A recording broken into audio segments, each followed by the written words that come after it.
empire was called the Persian Empire for safe. Actually, the Persian long empire, so Called the Persian Empire. yeah, exactly. They Yeah, it wasn't called the. It wasn't the Tajik Empire that controlled everything.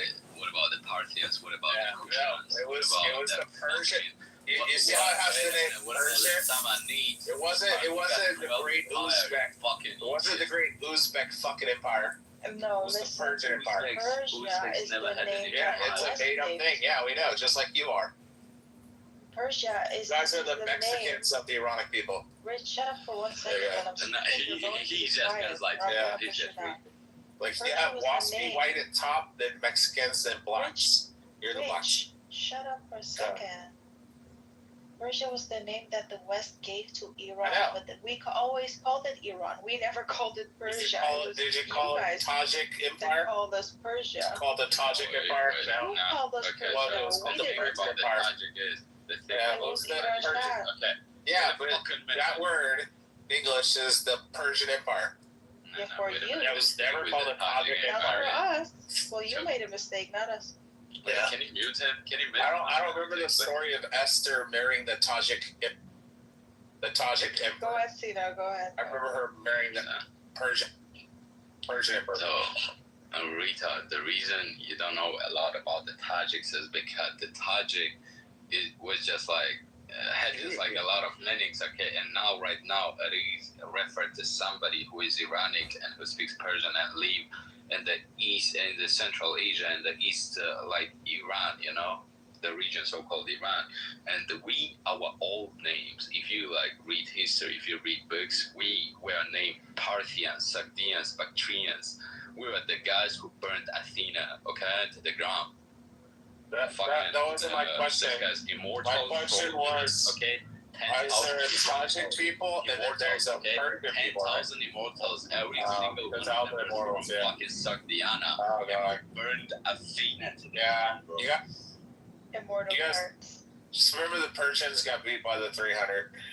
They even made a movie about it. We That's burned your city. That's just in the movie. No, The it's movie. That's in just a history. movie. We burned Athena, bro. Yeah, it is. We burned Athena literally, okay? So 10,000 immortals. You mean Athens when they were already a shithole at that time? Wait a minute.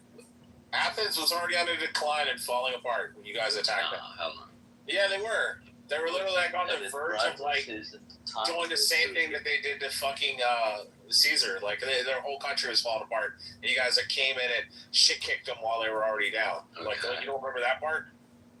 Their entire economy was falling apart. They were like having inner strife and stuff, and you guys came in and kicked them all down. In our we beat them up while they were on the ground. The population of Earth was part of our empire. 40%. Yeah, you beat the Athenians while they were like down. That's all that happened. You guys picked somebody down. A country with the size of. Imagine somebody's having like. People, okay? Check this out. 4 billion. Imagine somebody's having like a kidney stone or like their appendix is rupturing and they're laying on the ground screaming and writhing in pain, and then some dude comes by and starts kicking them in the face and says, I won. Where are you from? U.S. I'm the greatest people on earth. Canadian. No, I'm the greatest people on earth. I'm an Ashkenazi Jew. I run the world. We're the ones over there currently kicking the shit out of the wall. the Iranians. Oh, I'm not religiously Jewish, but I'm part of the Jewish clique. Rich, you're really Ethnically annoying. Jewish. Like, you're so full of shit. It's so annoying. Like, you destroy everything. Like, every single unity. Cena's boring. We worked really hard to form a... Shut up for a second. We worked really hard to form a unity, and then Rich comes and he fucks everything up. Either it's going to be that he says shit I don't give a fuck about what he said. About the Prophet Muhammad, and then, or he's going to say shit about Iranians, or it's going to be about Somalis, or it's going to be, and then when I'm a moderator in the room, everyone hates me, and I'm not even the one saying that shit. It's Rich or it's someone else saying that shit, and I'm just here like, and everyone hates me. So, Rich, you're really annoying, honestly. Yeah.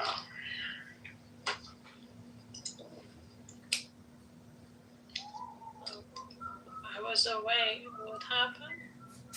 No, I'm just saying every time we form a unity, we try to form a unity. We have these Arabs from the United Arab Emirates and Saudi and stuff coming here, supporting our movement, the Free Iran movement, and the pro-Israel. And then you have people like Rich. They just destroy every single form of unity. It's really annoying. They don't destroy it, but it's up to you how you respond to it. Remember, you don't control what they say. Why did you? You're Mexican. Of course I'm Mexican, but all Rich does is he's a heretic. Do you know what Mexican's Olympic team is so weak? We'll say what again? Can I Do you bring know what Mexican's I didn't hear you. I'm team sorry. is so I don't weak? speak English.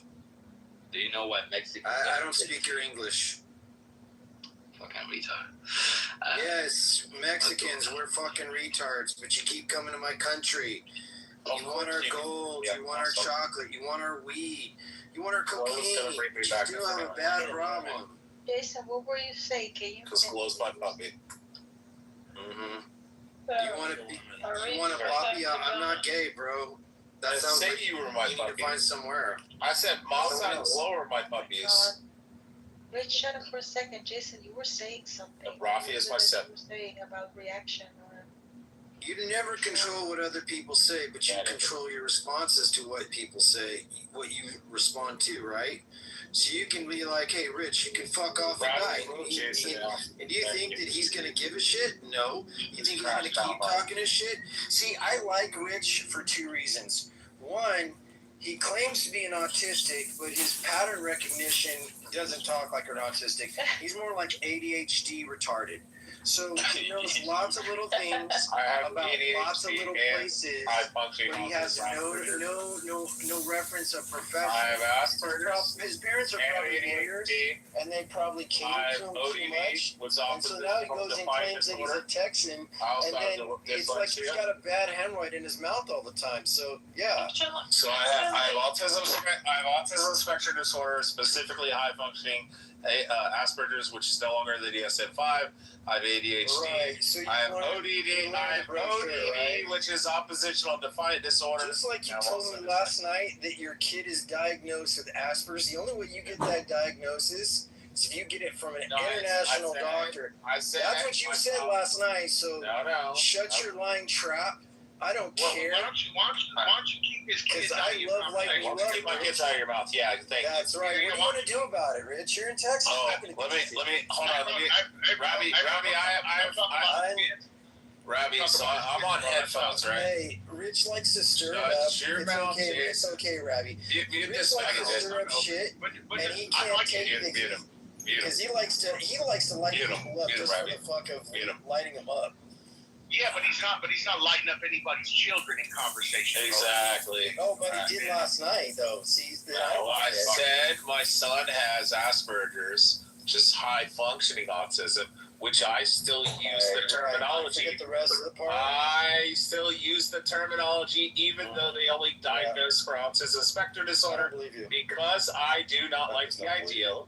I do not like the ideal that they categorize high-functioning people today with low-functioning people. The problem with autism is they rock back and forwards that are nonverbal, that have to have caretakers for the rest of their life till they're 90, till they die. I don't like being in the same freaking group with a person that rocks back and forwards and goes,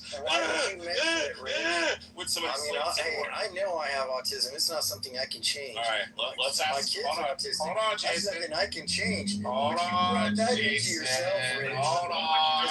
Because I said that my son has Asperger's. That's why I like this. Because I don't want to associate my son, who has full entire confidence, with a kid who rocks back and forwards and grunts like a fucking chimpanzee or a bonobo. You can be my monkey. You have beautiful children, Rich. You got beautiful children that are going to take over the world. All right, I'm gonna walk in the other room. Hold on just a second. Yeah, you go right ahead and do that. All right, Ellie, I have a question.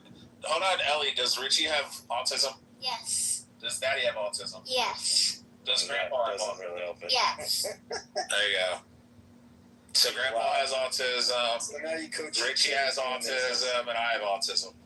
Right. Are we annoying autistic people? Yes. No. She said yes. Ellie. Say yes. Ellie. Yeah. Does your mommy have autism? No. Does your grandma have autism? No. Do you have autism? No.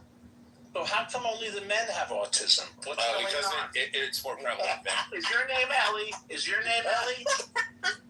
Ellie, how come only the boys have autism? What's going on? God bless you, Ellie. God bless you. Right. Is it the Robbie that blocked? Thank you. God bless you too. That's God so bless sweet. everybody. Oh, that was just the best. Slap Daddy in the face for me. Thank you.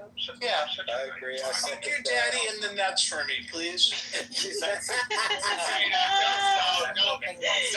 to him. He's not getting any. No. Daddy in the nuts. That's a child. That's on the naughty list. Don't listen to him. You love daddy? Yes, I love Daddy. As Thank you you. should. He's a good dad. Yeah. Which do you like better, making number 1 or number 2? He said he like peeing or pooping better. That's weird for like a 60-year-old autistic homosexual man to ask you, right? I'm not autistic. Oh, okay. So he is homosexual. But I guess he gets a pass. I guess he gets a pass to ask that to a young little girl. Yeah, that's out. That's low key out. I just get it, so he gets a pass. Brought her into the room, okay? Well, Robbie, I'm on headphones. I'm on headphones. She can't hear me, firstly. Or she can't hear you. But yeah, just remember what I said, Robbie. Not all pedophiles are homosexuals, but all homosexuals are pedophiles. Well, you know, like I said, bro, they do that. Every gay person is pedophile. They fuck with any of the kids. We gonna make a bit of Actually, bro. I like Rich. It's cold. Yeah, it was just amazing. Harry finally came back and stopped being a traitorous little whiny bitch. Oh my god. Well, you seem, Rich. You seem like you raised a beautiful daughter. Oh yeah, all 3 of my kids are amazing. Like when I was sitting there yesterday in the drive-through at the gas station, I usually get like a half water, half lemonade for the drive-through gas station, and I could hear the kids in front, and they were screaming, and the mom was screaming at them, and I'm thinking to myself when they pulled away, I'm like, who the hell raises kids like that? Like my daughter's sitting here right now, just like drawing in her book and coloring. You know, my other 2 kids when they're in the car, they may be loud and rambunctious, but they're never like just unruly. And when we go places, we sit down, and they sit down like little soldiers, and they just sit there and be quiet the whole time, as they're supposed to do. That's awesome. That's great parenting. Oh yeah, dude, they're awesome. I describe my parenting as the same way I would train like a law enforcement or military Belgian Malinois. That's so, good. I used to use like treats and stuff like that. I would throw something across the room, and I'd be like, "Hey, go get that. Bring it back to Daddy." Yeah, good job. Then I rub them on head, and then I would like do treats, and I'd be like, "Hey, do you want Cheerios?" And then I would like teach them to do stuff and give them little treats. And eventually, you just remove the treat, and then you just tell them to do it, and they do it. But yeah, my kids are like extremely well behaved. Both my wife and I. They sound like angels, bro. They're amazing. I was a demon child, so. Oh yeah, so was I. My oldest son, the one that has autism, he can be pretty unruly at times. He gets overstimulated. Some of our most brilliant minds in medicine and science were autistic, dude. I know you know that. Yep, for sure.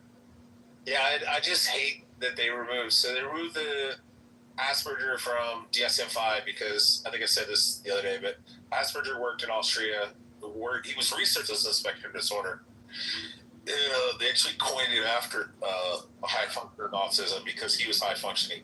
But because he worked during World War II and he was in Austria, he, by association, worked for the Nazi Party for the Third Reich. And since he worked for the Nazis, these third-wave feminist liberals found out that he worked for the Nazis because he was being paid by them, but he was just a researcher. He was receiving funding as a researcher to continue his research.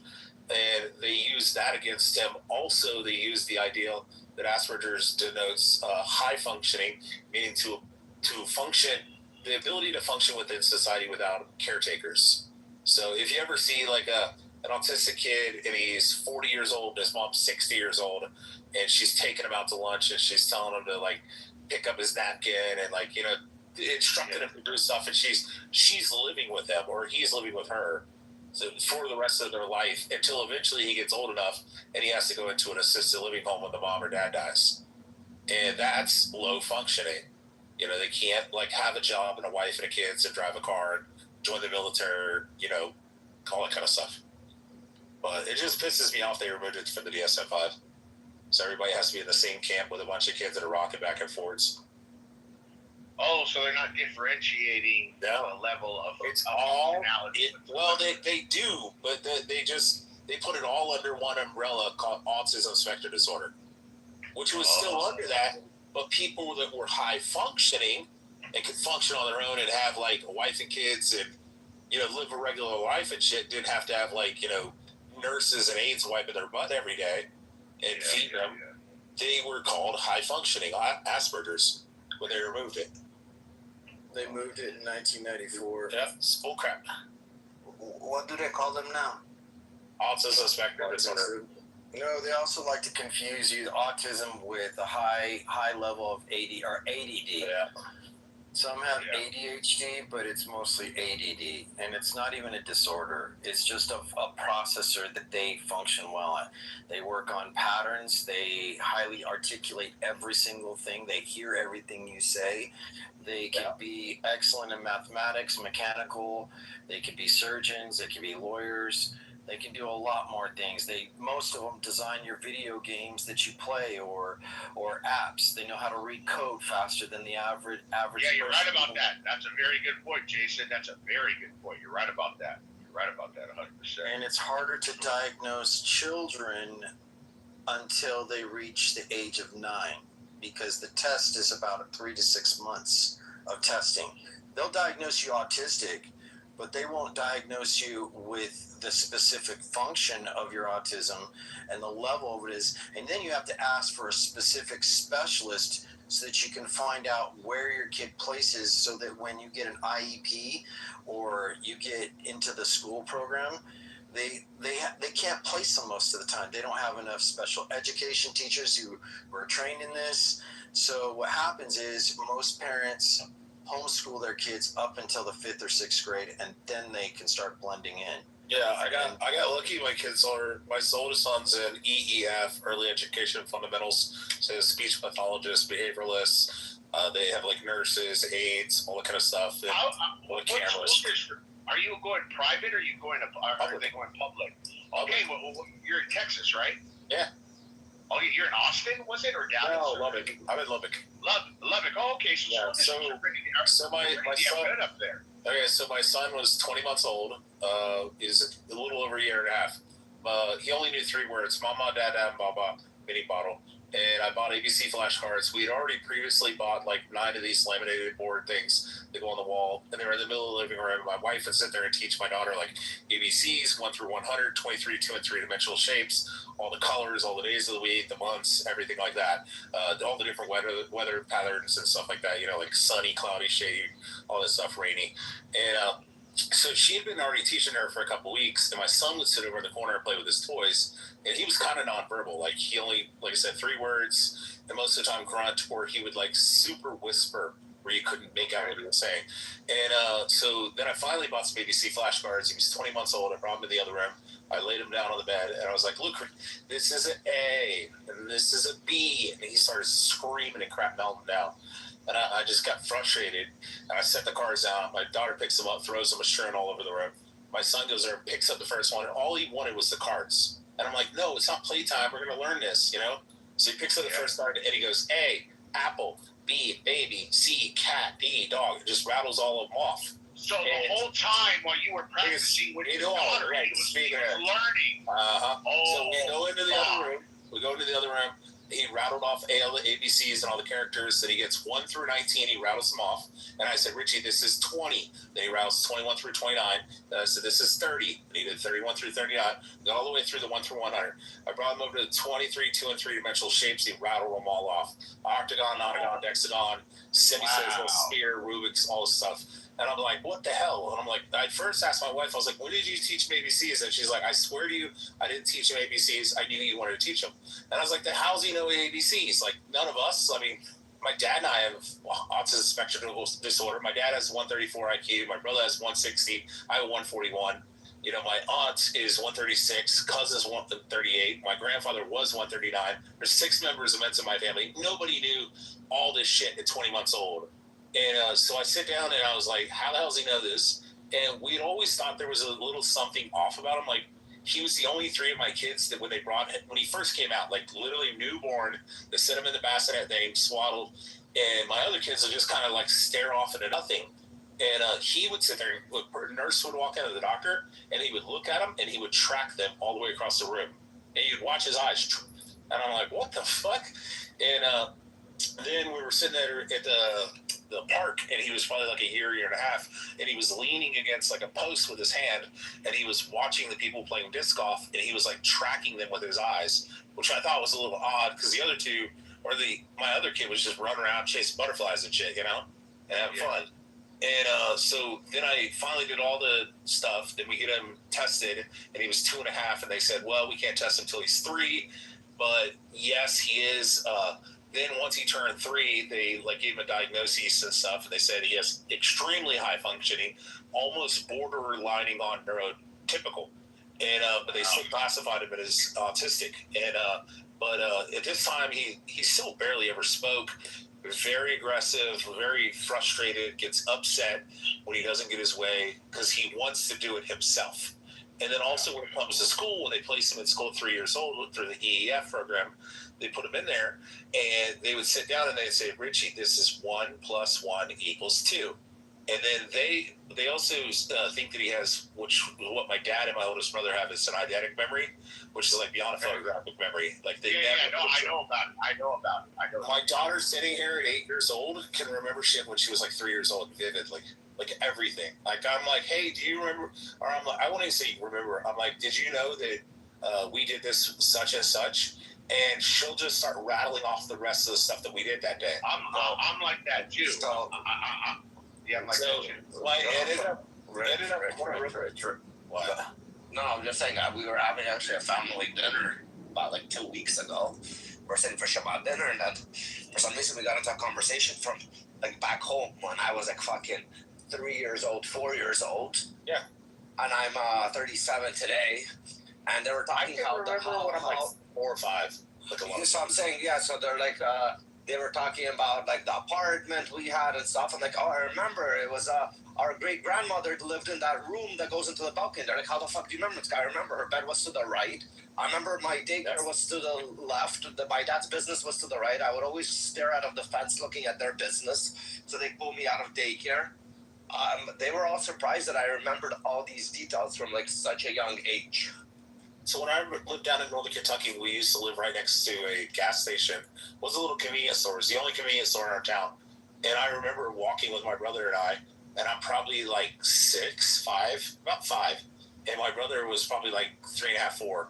And we would walk next door, and we'd go over and get, because it was a little small town, like 380 people, you know, kind of in the middle of nowhere. But we walked to this little convenience store, and we'd go get the Coca-Colas, and we would slip them out of the thing, and we would hold them at angles, because at the time, if you remove the cap, it would say you get a free soda, and you could redeem it right there with a cashier. So you give him the cap, and then he gets reimbursed by sending it in a Coca-Cola. So we would sit there and we would tilt the Cokes a little bit at an angle, and we would look up there and we would just look for the letter F, and we knew that that meant free, 16-ounce Coke or 20-ounce Coke, whatever. So we would figure it out, and we would buy one soda, bring it up there, take the cap off, and go, oh, we won. And the guy's like, okay. So we go get a second one, and we would do the same thing, and we were like, oh, we won. And we would get like 6 sodas. And then finally, after like a couple days or a week, the guy that owns the place is like, hey, man, he's like, I have to send these in, and they have to reimburse me. He's like, can you guys just do like 2 or 3 a day? And I was like, okay. But I still remember that. We were like 5 or 6.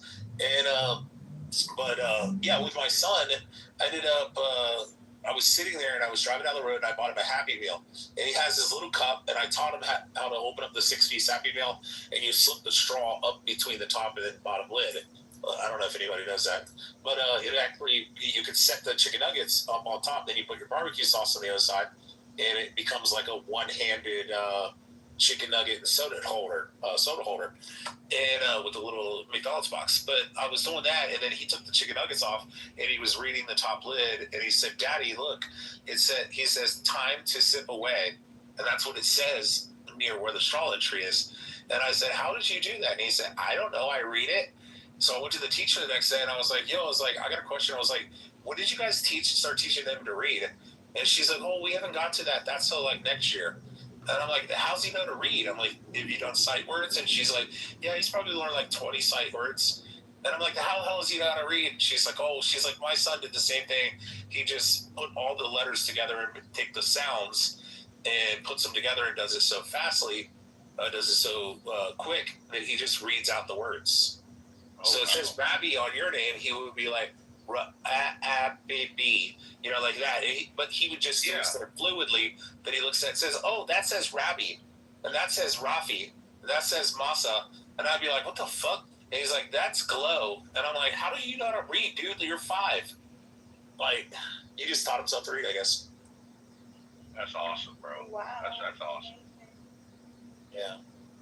That's the part of being a man I haven't fulfilled yet, is to have kids, man. So that's a blessing, bro. I just want him to hurry up and start building like electric cars and spaceships and rockets and shit, so he can buy me a bunch of cool stuff. You think you have a young son? Don't retire early. No, I hope like an Elon Musk. That's what I'm betting for. You're going for an Elon Musk? Fucking crazy smart. Yeah, if he's an Elon Musk, you're buying me a house, right? You're forcing to buy me a house. Dude, I can't wait. I just hope I live long enough. You will, bro. Why the fuck you say that? I want a Bugatti Chiron Super Sport.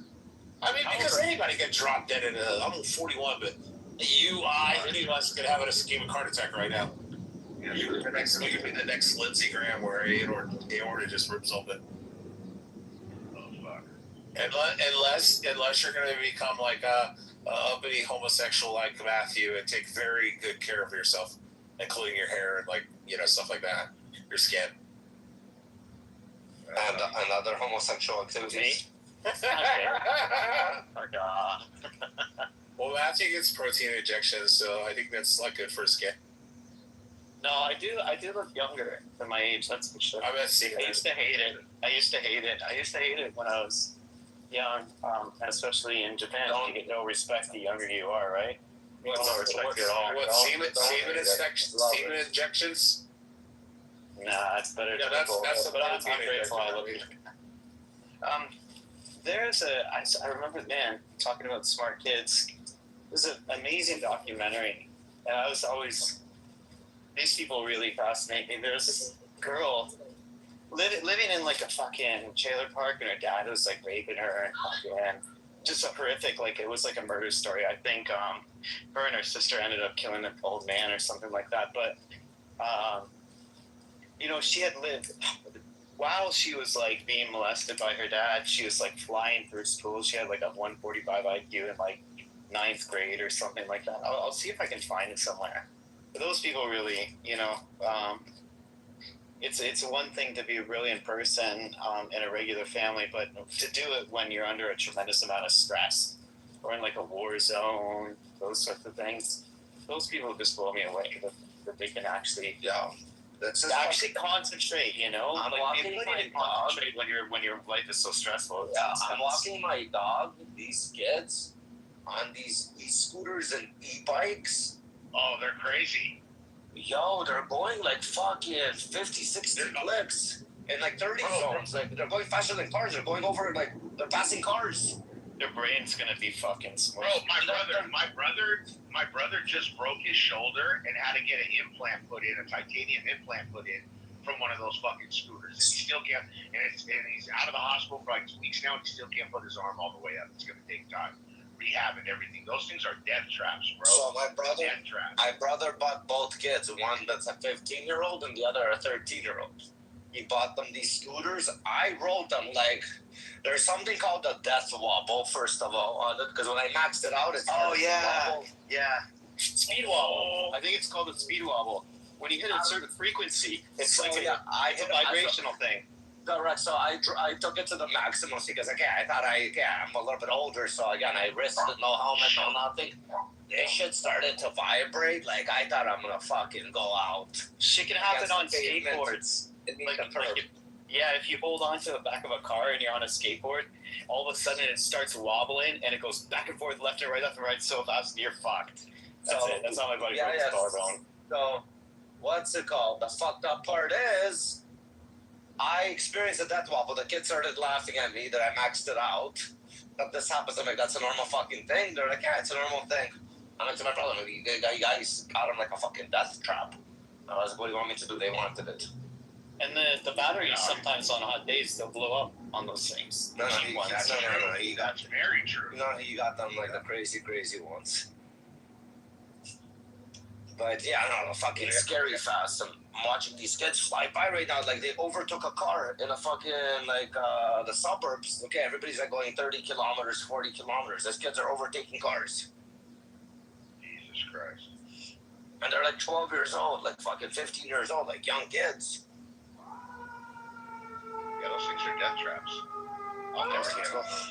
If I want the wind in my face, that's why I got a convertible, bro. That's it. I won't even do motorcycles. I'm scared of that shit too. I'm selling my convertible. Done. What do you got?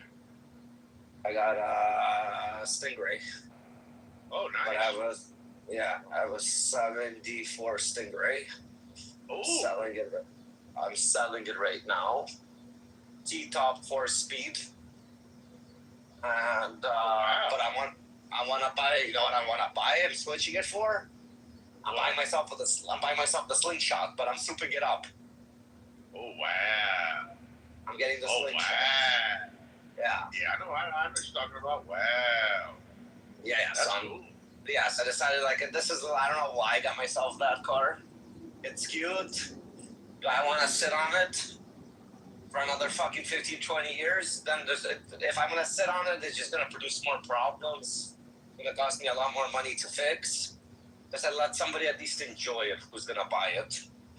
Let them fucking drive it, because I have it in good condition. Mine's not bad condition, actually. Surprisingly. And I said, you know what, I'm buying myself a slingshot, and I'm going to enjoy the slingshot. Because this is more of a me slingshot. Like, it matches my body structure. That's cool. Yeah. So I decided to soup one up, get one and soup it up. I put a screen inside of it, it's going to look cool. Oh, no, that'd be real nice. You guys can get some good work done in Canada, man. You guys got some good labor up there, man. My buddies, first of all, my buddies are either what do you mean, Mexicans?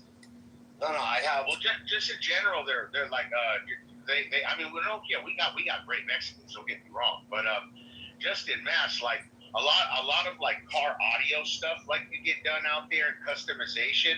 They do a fairly good job, and they know. Oh yeah, it's because they're frozen in their houses for 7 months out of the year and have nothing to do. So No. My buddies are all either mechanics, tow truckers, body shops. Yeah, the Canadians are they're stuck in their house. Yeah. What's stuck in their house? They're stuck in the garage working on the car in the winter, and they're like, "Hey, we can like do a lot of work in the winter." My buddy has the fastest M5 in the world. Oh wow. F90, the fastest F90 in the world. Well, it's actually between him and this guy in Moscow. He loses his thing every about 3 to 4 months. He loses it, then he starts rebuilding the engine, and the guy in Moscow loses, and then like they go back and forth. So it's like a competition on the F90s.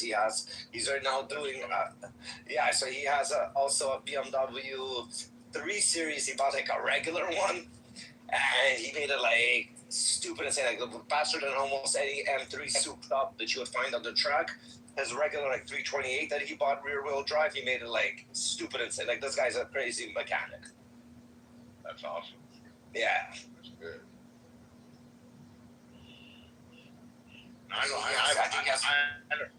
had a friend from Vancouver. He got a lot of this custom lowrider work done by a whole bunch of Indians that actually did a damn good job.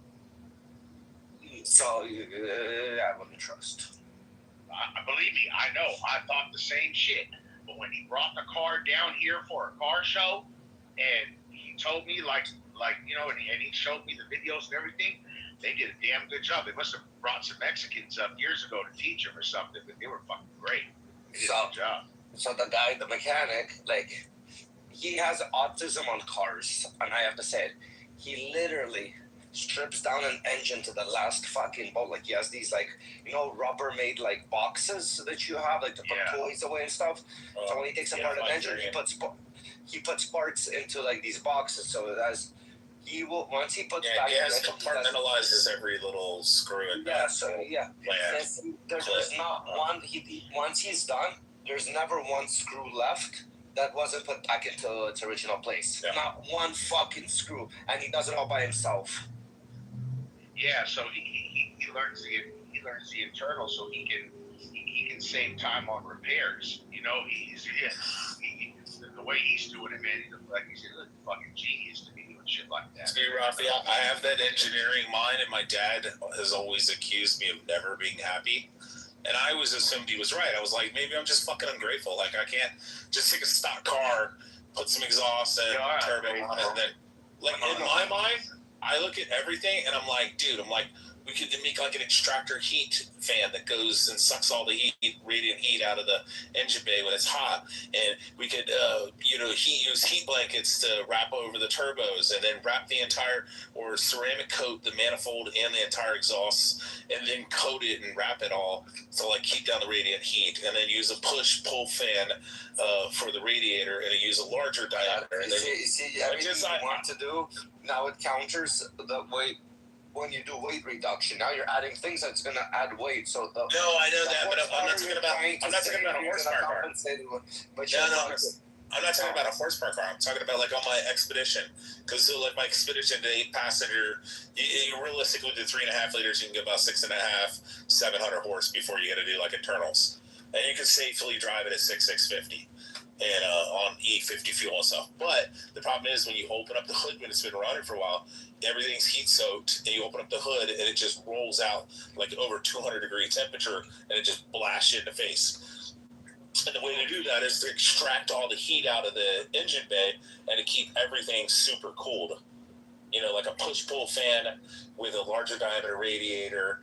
And then also one of the other things you could do, an electronic or an electric AC system that runs into the intercooler system, which is what they do on the Dodge Charger Demons.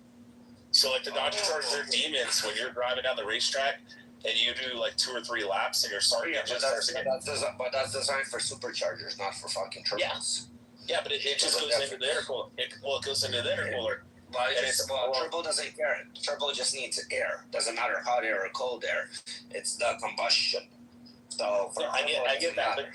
But that's why you have an intercooler still on it though, because you're cooling the air that's going back into the engine. So the engine that's coming back into the intake, the engine that's going into the intake manifold, that's what runs down through the intercooler. So if you have the AC blowing through there, it can lower it by up to 45 degrees. So the intercooler itself can typically lower between 40 and 60 degrees. Typical average. And then doesn't that also help cool the transmission fluid and everything else with the transmission? You know, you have a transmission cooler, so you have a transmission. You have a separate. Yeah, it's separate. Hey, you guys ever deal with those Japanese? What are those fucking Japanese cars that have like the ceramic turbo fan? You know what I'm talking about? So the turbo comes on like immediately. You don't have to wait for it to kick in. Like a hybrid system, or it's like a small. So in like the 90s early. You know what I'm talking about, Rafi? So I don't know about the 90s. So you're talking about I forgot what it's called. But let's say I had a Mercedes prior to it that was bi-turbo. Yeah, no, they were like in the early 2000s or 90s where like, you know, there's it had a different kind of ceramic. It had a throttle response. So when I would hit, let's say, on my Mercedes gas, because it wasn't an AMG. AMGs were built different.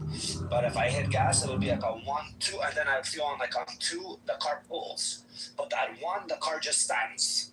Like BMW, as soon as you tap the gas, the car like jerks. It's ready to go. It has like instant throttle response. Mercedes has like a little stupid delayed throttle response.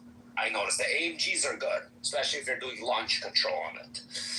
But the ones that you're talking about, the ceramic, it had to have been like on Accords, I think. Not on Accords, I mean on Preludes. Talking about those ones, the VTECs? Maybe I just Googled it, so it said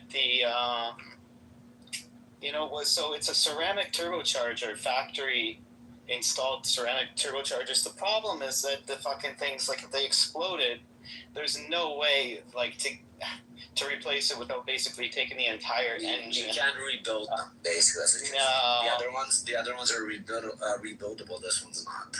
Yeah, so these were like, I don't know. So in some versions, they had them in the Skyline, the Supra, and the RX-7s. They all utilize the ceramic.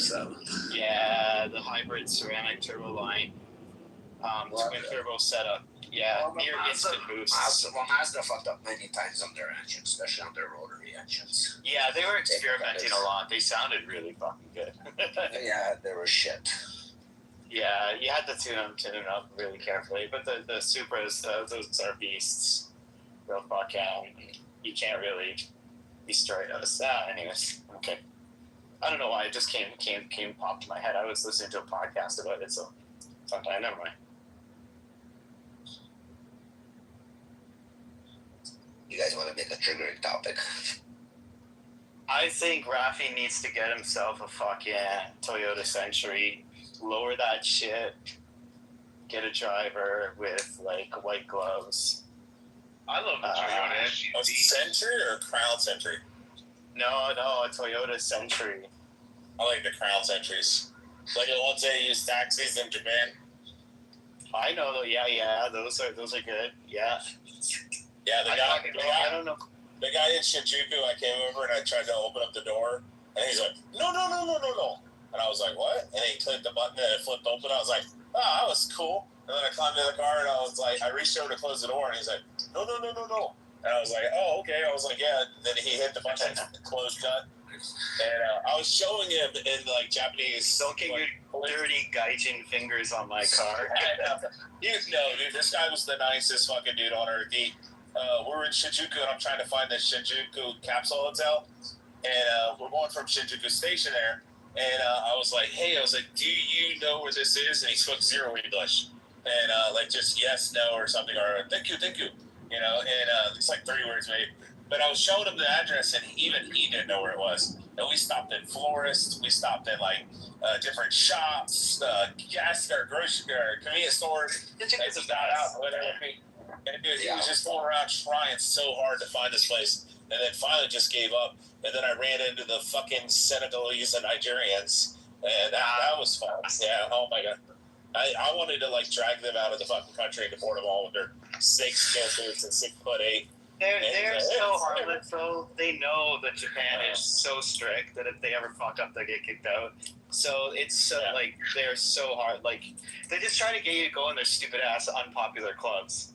No, I know that, but he wouldn't leave me alone. And I'm 6'4". I'm a big guy. This guy's like 6'7", 6'8". Is this Rich? He's big Rich. Yeah, and so the big Nigerian guy or whatever, Senegalese or whatever, standing there and just fucking midnight black, and he's like just arguing with me about going to his like strip club or bar or whatever. And I was like, no. I'm like, dude, I have a fiance. I'm fine. I have my own Asian chick. I'm good. And he's like, no. I tell you, I know your hotel. And then I was like, dude, I'm sorry. And then he yells for his buddies, and there's like 4 of them, and they're all like 6'7" or 6'8", and they're all just surrounding me, and they're just like trying to pressure me and shit. And finally, I had to look at him, and I was like, listen, I'm not going to the fucking club, dude. I'm trying to find my shit. I just flew from fucking Los Angeles. I want to go home. Yeah, they'll leave you. I had to go off on them and shit. They wouldn't stop. You just ignore them. That's all. They're completely harmless. Like they're just, I don't know. They do that shit because the boss is like looking out the window to see if that they're actually trying to do their job. That's why they do that. Because there's like a small little Japanese guy looking out the fucking window, being like, "Oh, you better fucking work," you know. I just ignore him. Just walk by. He's talking about Shinjuku, guys. So it's just one area of the city where it's all nightclubs and stuff. It's rest of the city. Ritual vouch for it is so super, and these guys are actually very harmless too, but they do look kind of out of place in Japan. Yeah, I want to go to Japan. I've never been. I'll go in the next 4 years. Yeah, if you want to go someplace where people are like actually civilized and like act like fucking decent, go there. Oh, of course. The Japanese people are always like that. They're very, very, very well. I mean, they're the best tourists wherever you go. You know what I mean? Look how they travel. You know, they don't leave messes behind. They leave it cleaner than when they came in. Cleaner than when they came in. And yeah, it's always in there. And then the cuisine. You know, like the food oh my God. And then when they cook other cuisine, like when they try to, when a Japanese opens up an Italian restaurant or a French style bakery, like when the Japanese get their hands into other recipes, they improve them. So you know what it has to do? You know what it does? It has to do with the shape of Tokyo. This is a crazy thing, Ravi. So what it is like most Japanese neighborhoods, they're like mixed build. So you can live and work in the same, like basically same building. And everything's like, it's like cockpit living. I don't know if you've ever seen like this day in the life of a young Japanese man in Tokyo or whatever. And he'll go in his tiny little ass apartment, and like if he stretches out, his foot's on one end wall, the other foot's at the other end of the wall, right? So, and then basically these fuckers work like 12 hours a day. So their entire life is like, no, but then, so instead of running away from work, they try to make it as meaningful as possible. So what we have is these mixed neighborhoods that are super high density, and then a lot of people living and working kind of sometimes close as, I mean, I'm talking about people that aren't salarymen. I'm talking about chefs. I'm talking about like artisans. I'm talking about people that like do stuff with their hands. So they'll typically very often like work right above where they'll live right above where they work. And everything's like within like a foot's reach, right? So you go downstairs, the apartment, you turn left, and there you can like go to the convenience store. And if you've seen videos about that, pick up whatever you want at the convenience store. You turn right, and it's like everything's very super close. So none of these guys, like it's a fucked up different kind of way of living. And then the other thing is like, because everybody there is all kind of the same culture, and it's very hierarchical. When they get into a job, they do so many years of training, and they start you off soft, and they like bring you into the culture of that particular place. So everything's just designed in a way where people are just so highly hyper focused on work. Hey, JB. What's up, bro? Can I just interject for 2 seconds? I don't know how long I can stay. I'm sorry. How you doing, JB? Yo, hey, yo, I'm here. What's up, homies? Yo, let me tell you something. I give you a lot of shit about some of the moves you make. I'm gonna send you some flowers right now. This dude on your stage, Robbie, fucking aces. You should mod him every single time he comes in your space. This is thank you, JB. This is my brother right here. Whatever he fucking needs, I got him. Nah, man, no, I love you, JB. I got your front and back face, bro. You already know. I'm not, man. I knock somebody's jaw for you, bro. You can do it, bro. Real. Yeah, there's a long line, brother. Sorry to interject, Poodle. Anytime, JB. Anytime. You know that. JB? No, not at all. Not at all. I'm doing great. Thank you. You? All right. Thank you for the explanation on the culture in Tokyo, though, Mr. Matthew. I appreciate that. I've been good, man. I know you were saying not too long ago you were going to Texas to see one of your kids or something like that, JB. Yo, I'm moving. I'm moving, bro. I'm moving down and I'm leaving Friday. Oh, wow. What part of Texas are you going to move to? It's called the Woodlands. It's northwest Houston. Oh, wow. That's nice, man. That's awesome. Congratulations. You come anytime you like, man. You're welcome. Mi casa, su casa. No. My good friend, he has a logistics business, and he's begging my ass to come out there. So I'll probably come out there soon, man. I'll let you know, man. He's got me a place to stay and everything. I'll come by and go out to dinner or something, man. But I'll be in Houston this year for sure. Yo, ask your friend. I want to take you to a place called Perry's Steakhouse. Ask your friend about Perry's. Yeah, we'll have a good time, Bobby, man. You're one of the few people on this app I've actually always wanted to meet. No, man. Likewise, bro. Likewise. You're always somebody with an open mind. Like when it came to debate on here, when a lot of people just didn't like who I was, or just didn't want me to say anything in their rooms, and you fought that censorship of the idiocy of a lot of people, man. So yeah, man. And, you already know. Look, real recognizes real, bro. No, for sure. And I know you didn't ate shit. You know what I mean? In rough accommodations as it came to cuisine like I have. You know what I mean? I'll just keep it at that. And when you've eaten shit in life, you appreciate the steak. You know what I mean? And that's what I like about you, bro. Like, you're a good dude, bro. It's always been that way with me. It's always been feeling mutual for sure. appreciate you, bro. And I appreciate Marsha. Yo, Rafi's like my brother. How you doing, hon? Rafi's like my brother from another mother. Rafi's the one treats me the best, man. I mean, Rafi's the one who rolls out the red carpet for me in this room and stuff. Man. He's a gentleman. Yeah, Rafi, I know Rafi a few years, bro. Good people, man. You know, he keeps... Rafi's such a smart man. Such a good guy. I think so. He's the best, man. I think so. Yeah. You want to get a hand job? That girl's so beautiful. Oh, you got the best eyes. You're such a smart lady. Oh, I respect you so much. Come on. Almost like a con man fucking rapist. Almost like a con man. Oh, there he is. Yo, it's Rich. No, don't move him down. Yo, Rich. I want to call him. Hold on. If you want to bring him up, I don't make him ex-con fucking con man. Whoa. Yeah. Rich, you raped two girls in a hotel in New Jersey? No. Yeah, you and your buddy? And that the news article from the New York Post? Did you spend time in prison for pimping? Yeah, did you spend time in prison for pimping? Did you start a modeling agency in Florida? Okay. I'm gonna put him in the audience because he's not letting you speak. I'll put him in the audience because he's gonna be just speaking over you. Well, I appreciate it, but listen, I was gonna offer him a truce because him and I have a common enemy. But he wants to keep sitting on my cock. I can't stop smiling, Marsha. Yeah, Rich, stop being a dumb Rich. Yeah, Rich, stop being a fucking dumb cunt and just fucking over speaking people. I'm gonna bring you up, shut the fuck up, and listen. Fucking, I have to treat him like a child. I just don't know why you have to be such a bitch clout chaser, Rafi. Yeah. He doesn't have any.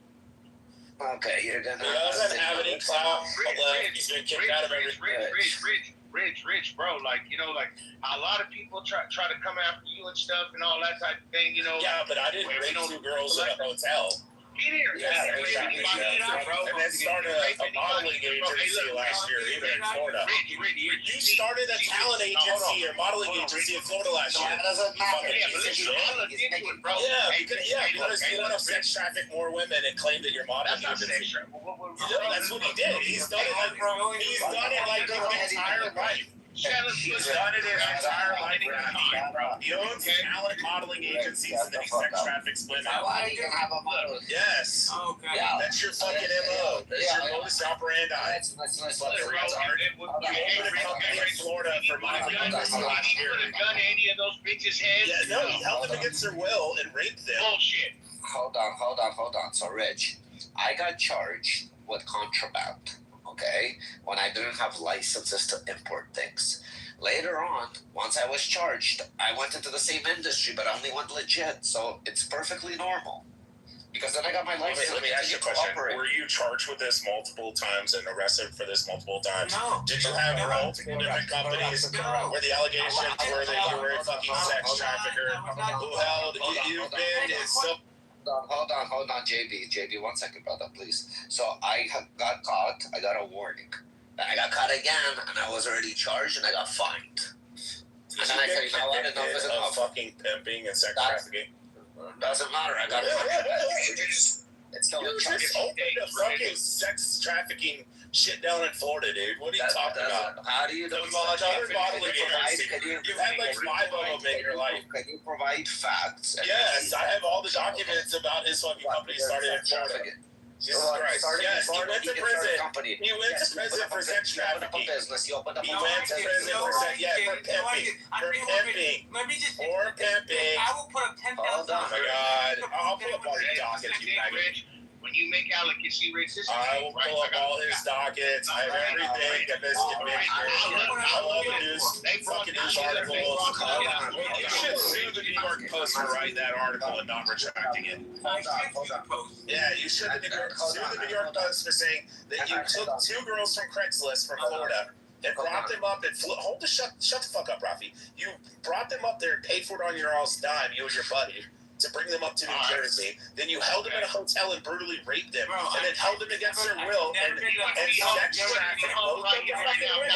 You sex trafficked both of the fucking women and had a bunch of Johns come in and made them have sex with them, and you kept all the money. You spent like 7 or 8 years in prison. We talking about Rafi. I'm so jealous of a fucking pimp rapist. Yeah, I'm so jealous of a pimp rapist. Yeah, a sex trafficking rapist. I'm so jealous of you, Jason. You are so fucking jealous. Yes, I'm so jealous of you, Jason. Yeah. I'm so jealous of you growing up on the fucking floor with dirty, tattered floors, getting raped by a old fucking Jewish man. Bro. See, but Rich, if someone came in here, right, and called you a pedophile and called you... They couldn't prove it.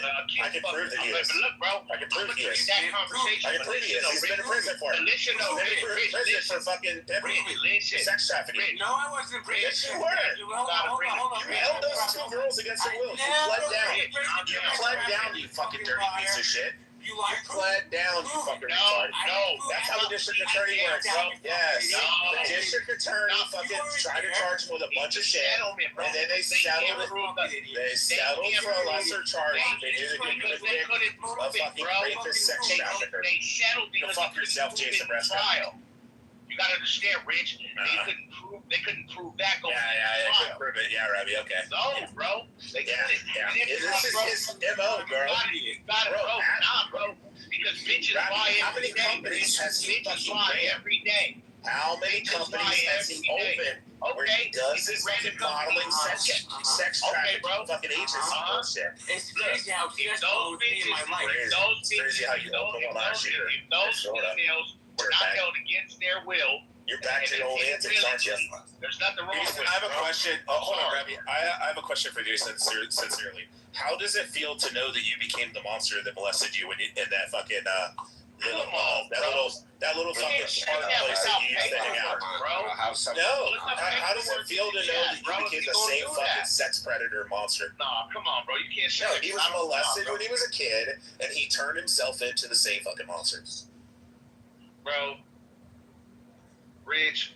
He is. I mean, if you guys want to fucking be friends with him, be friends with him. I don't care. Nah, he's a cocksucker. He's a cocksucker who will fucking manipulate people. I saw his case. I read the criminal complaint. I read his sentencing. Nothing of those crimes he was convicted of. Wasn't convicted of trafficking. Wasn't convicted of coercion or anything like that. He wasn't, bro. Yeah. Wasn't convicted of that. Yeah, dude. People have went out and killed fucking 5 people and got lesser charges. And got like accidental vehicular manslaughter when they were drinking and driving around 120 and blew through a fucking red light. Rich, they should have been charged for the death of 4 or 5 people. I had one count of accidental vehicular manslaughter. And you're like, oh, it was an accident. Even though he's on 120 and drunk driving through a fucking traffic light at 3 in the morning. You can't compare those two scenarios. Yeah, I can compare a man who found 2 girls. Oh yeah, you're willing because they wanted to do adult films in fucking Florida. They were on Craigslist on an ad, and then he fucking flew them up, him and his buddy did, to a hotel. Then it says that they fucking raped the 2 women, held them against their will, and allowed for Johns to come in and fuck them for like 2 weeks. And then they finally got busted, and then he went to prison. They can trust the police. It doesn't matter. They don't have the evidence. We all know that he's a scumbag fucking rapist.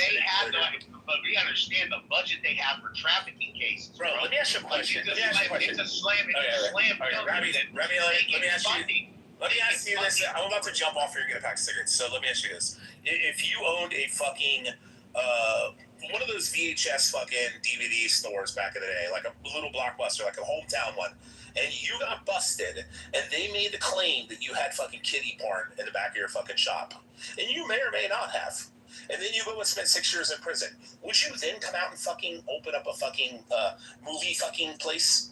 Would you come out and do that 2 or 3 more times? No. You'd probably fucking stay the fuck away from that and be like, I don't want to deal with any of that shit. This dude owned a fucking modeling talent agent where he sex trafficked fucking women through it, got in trouble a bunch of times, kept closing down and open up, and then finally got busted and put in fucking prison. And then he gets out of prison. What does he do? He opens up another modeling fucking agency in Florida. Bro, come on. It's like a pedophile moving next to a school. Stop it.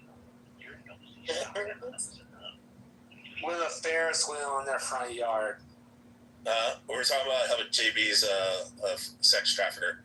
No, he's not, bro. I wasn't saying that. I was making a joke about Michael Jackson, bro. Oh, yeah, like JB. They're both sexual predators. Oh, you're fucked up. Bro, you can't put that on somebody. You guys are trying to cloud chase it. He doesn't even It's have not cloud healthy chasing. debates anymore. Cloud chase. He doesn't even open rooms in his unhealthy debates. Nobody mods him. I do this differently, Rich. I do it like the penitentiary. You got to bring the paperwork, bro. That's how it is. He's got papers if you look. You can go look at the papers. I look at it. You can see. Hold on. Was he actually? He wasn't actually charged for the crime. He was charged, right? He was charged for a lesser charge. Was it? Yeah, they convicted him on a lesser charge. They do that all the time. Ralphie, check this out. Imagine somebody comes in and brutally rapes and murders your fucking wife, and then they plea it down to just rape. And they're like, well, we can get him on the rape, but he claims that when he was raping here, he accidentally smacked her head against the wall and she died. And then he gets charged with just rape. So he's known as a rapist for the rest of his life, but he's not known as a fucking murderer. Would you still consider him a murderer? You're comparing extremes that are not existent for this case. I'm comparing a guy who found girls on Craigslist, flew them up, put them in a hotel, raped them, and then held them against their will to fucking perform sex with a bunch of dudes and gave them none of the money. That's what the news article and all the shit says. The original complaint was that he didn't allow the girls to have any of the money. He held them against their will. That's what they reported. Who's this guy? Every day, bro. The news lies every day. Jason Bresco, the guy right above you. JB. Go read it. Sex Slave Shock is the name of the article from New York Post. There's like 4 or 5 articles on it. He should have had them retracted if they made it all up. I mean, you could have simply called him up and said, hey, remove that or I'm going to sue you because that's defamatory because that never happened. And they would have to fucking remove the article and it would be scrubbed from the internet and I couldn't look it up anymore. Everybody else couldn't look it up. But you know why he doesn't? Because that's what fucking happened. It's crazy, bro. It's called Sex Slave Shock. Nah, bro. Sex Slave Shock. New York Post. I don't believe that Michael Jackson was a pedophile, though. No, so Michael Jackson was just a fucking weirdo. So it is a pair of aspiring models were turned into sex slaves after 2 fiendish pimps responded to a Craigslist ad, lured them to a midtown hotel. Did you just mute me? I didn't mute you. I didn't know you just muted me. Okay. Hold on, read an article. Hold on. I think I know this. I know the woman. Which woman? The one that he raped? No. Or the Michael Jackson one? No.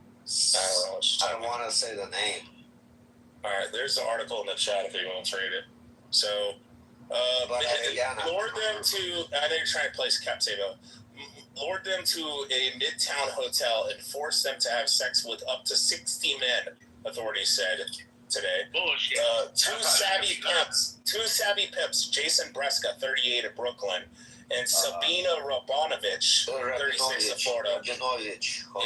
However you pronounce it. Russian fucking. Yes. Of Florida responded to the ads while trolling the internet for potential sex victims. Cops said one of the women had posted an ad looking for a position in pornography. The thugs, who were childhood friends, promised the women modeling careers and health benefits and dates with clients, police said. They even paid for the travel expenses from Ridgewood, New Jersey, and Sun Valley, California, police said. The women, aged 21 and 27, ended up at the La Quinta Hotel at 17 West 32nd Street, where they were allegedly forced into sex industry using the name Joey Bresca, oversaw the operation and collected all the money, never giving a penny to the victims, cops said. Rabonovich, which went by name Charlie, would set up the sexual liaisons by calling the victims to inform them that she was sending over a client police. Let's see. Sounds like it says read more, but it won't let you click on the read more part. You have to refresh on it. Yeah. I think Rabinovich is often a Jewish name. He's Jewish. Yeah, Jason Bresca is not Jewish though. No. Nah, it's got nothing to do with being Jewish. It's just fucking crazy. No, JB's not Jewish. He's German. Oh, he left. Thank God.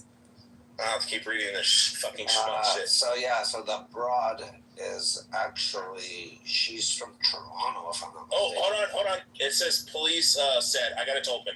On June 7th, the Rabbinic Toronto got money.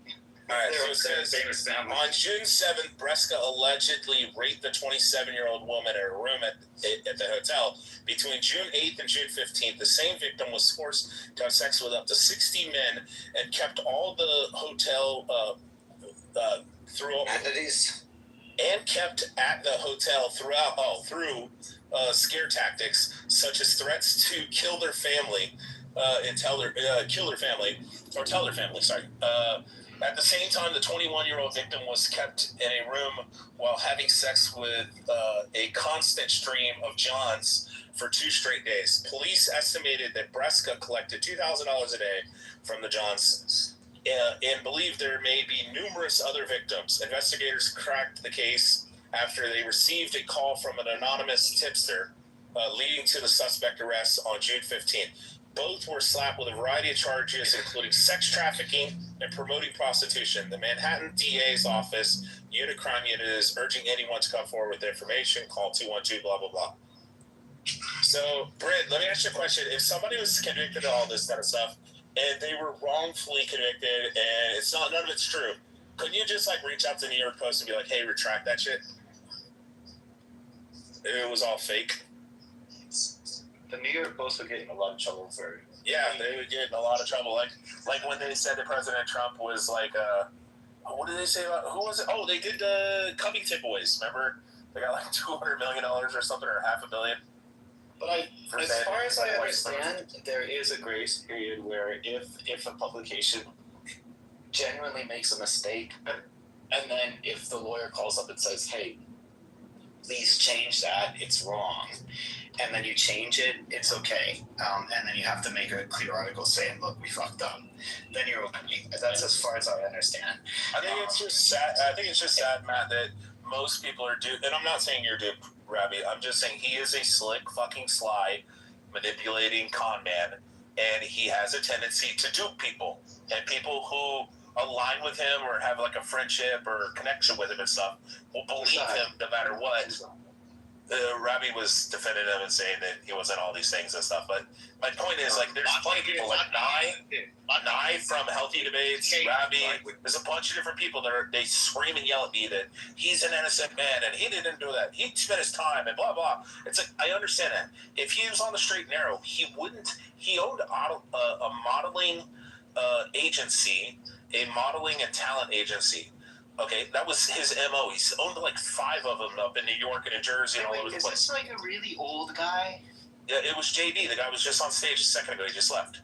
The guy was above Jason Breska. So the thing is, no. Wait, you're not talking. Hold on. What it sounds like, bro, is JB from Healthy Debates. Running little hookers, bro.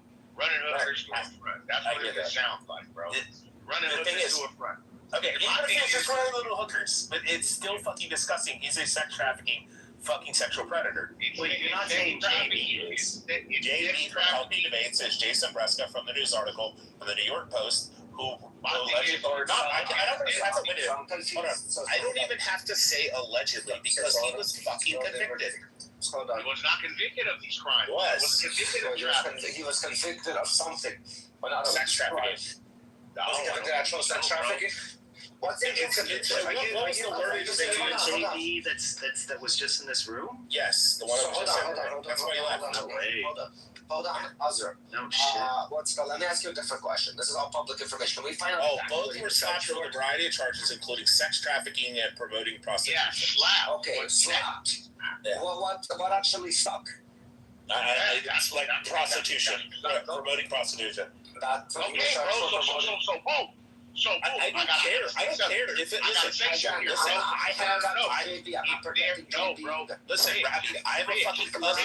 Why is someone taking over other people? What the fuck is happening in this? Robbie and I are having a conversation. Robbie, I have a cousin. Yeah, no, but you know damn well I do not have mods in the room yelling over other fucking people.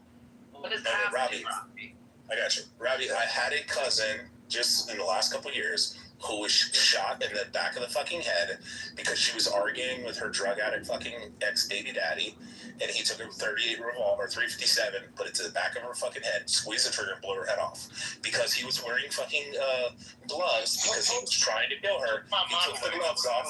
He went and immediately took a fucking shower and bleached his hands and all this kind of stuff, and then disposed of the river in the fucking Daniel Boone National Forest. Because of this, he was never convicted, and they said that he was 100% innocent, and they let him go because he was also friends with the fucking cops. Just because somebody wasn't fucking charged with murder doesn't mean they're not a fucking murderer. Obviously, Jason Breska, by the entire fucking article that's never been retracted, is a fucking piece of shit, low-life scumbag. Even if you just want to say he's a pimp. Pimps rape fucking women all the time. I don't care if they're hookers, they're still raping them. They're still, when the girl says, no, I don't want to fuck you, and they just say fuck you, and they pin them down and have sex with them. That's rape. I don't care if it's a fucking hooker or not a hooker. It's still rape. Like, my point is, shit, man. my point is, he is a fucking scumbag piece of shit. But because he's a slick, manipulating fucking slime ball, he gets everybody in his fucking hand, and then they all just do what he wants, and nobody will be disloyal to him. And it's because he's a fucking street hustler. I mean, the dude was molested by an older man up there at the YMCA up in New Jersey when he was a kid, and literally that guy was a predator who ended up training him and raising him for a couple years under his wings and shit as a predator, luring other kids into him. And then he ends up growing up like through Stockholm Syndrome shit, where like when a person's raped, they end up becoming a rapist, or when a person's molested, they end up becoming a molester. Bro, he's the same fucking heavy for me. I need to leave the room. Yeah, it is. It's fucking disgusting. It's terrible. Yeah, dude, I got 3 kids. With his situation, I just didn't see that at sentencing. Now, Brand, I would like to address you. Why did you take away my mod? Because you shouldn't have been modded in the first place. Rafi and I have already had a conversation. You won't be again. I don't tolerate moderators yelling over other people, whether you're having a dialogue or not. I sat in here and watched you do it for 10 minutes. So you will not be modded in this space again. Brent, can I ask you a question? So, you know what? Hold on, I want to make sure he's very clear on why it happened, because he asked directly. So no, you are not judge and jury of the world. You know what I mean? No, but I am one of the 2 people who runs this house, which means I'm gonna set the decorum standard. And if you can't rise to the expectations, you're not modded. I was not arguing with anyone. I was actually going back and forth in a civil conversation with them, and I wasn't talking over anybody. If anything, I was the one modded and was talked over. Well, don't you worry. You will not be modded again, so we won't run into that problem again. Well, Bren, you have no class, and it shows you're very emotional. That is the one opportunity you will have in this house to attack me. The second one gets you removed from the house. You know what? I'm out of here. If this is what's in. So, Ren, quick question: if that article is untrue or unfactual in the New York Post, could he have it removed, or would they have to remove it? Here's the thing: he is aware it's factual. He came on this app and was very clear about his background when he was trying to engage with some sort of prison podcast, and then when that didn't work, and Roger and Kelly and I that were running Healthy Debates. I got sick with my cancer again. Kelly's mother-in-law got sick, and Roger had issues with his mom. We were not able to run rooms. It's around the time Brad, KK, and Gerard had canceled his ass from the right-leaning part of the app, and he needed somewhere to run rooms. Roger let him run rooms in Healthy Debates. That lasted for a few months. That blew up Healthy Debates at the end of time, which is why Roger and Kelly shut it down. And then Rowan from Australia brought it back on, because Kaylin, the original person whose house, said okay, and then he and Jay got in some sort of fight, and then Rowan took it, and then Rowan got clipped, and now that house doesn't open any rooms. So the thing about Jay is he is a known entity on this app. I don't get into it with him. He doesn't get into it with me.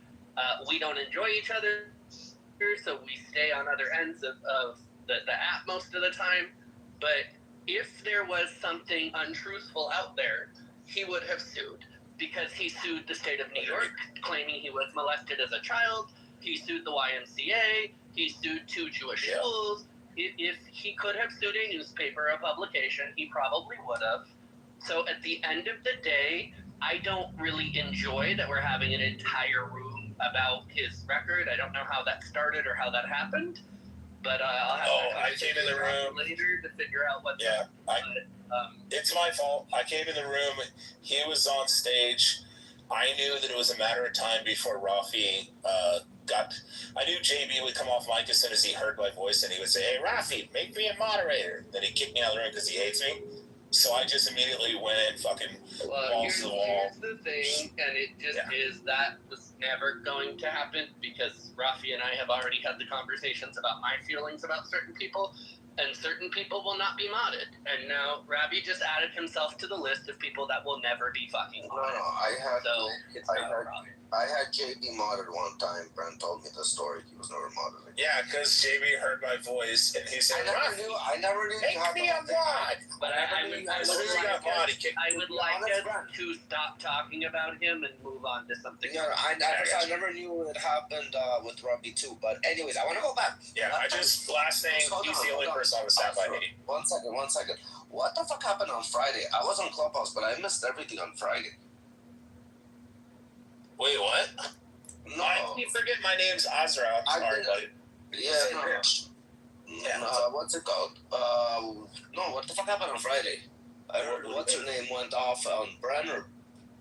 Oh, Hope and Glow. Yeah, they went off on Brad. No, not on Brad. That wasn't on Friday. It was the other one. I don't know, man. How did I miss all the drama on Friday? I'm pretty sad. I don't remember. As soon as you jog my memory, I'll be like, I missed the Glow and Hope with Viking. Well, Glow and Hope. Yeah, right. I remember it all started in my room. Yeah, with Viking. Right. So because I told Hope because I modded Viking, and then I left the room. He kicked Hope down, and then Hope I saw she. Oh no! I had to. No. Oh, that one. Hope kept kicking him down. No, Rich. What happened was Hope and Viking disagreed about something, and as soon as Hope opened her mouth, Viking kicked her down to the audience. Rafi, that's all that happened, and he triggered this whole thing. So Hope never kicked him down. Yeah, Hope and Glow got mad because Brad was talking about the Iranians. They kept moving him down 3 or 4 times.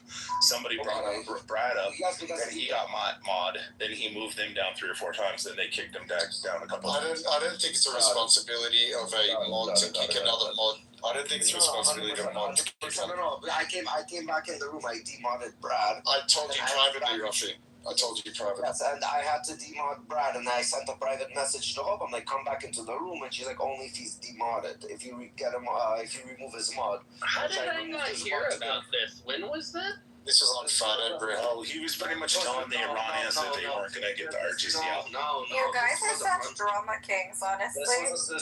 This was on Saturday night. Or Sunday night, and yesterday they went into President Trump's room in the morning. No, it wasn't yesterday. It was on Saturday, I think, the President Trump room.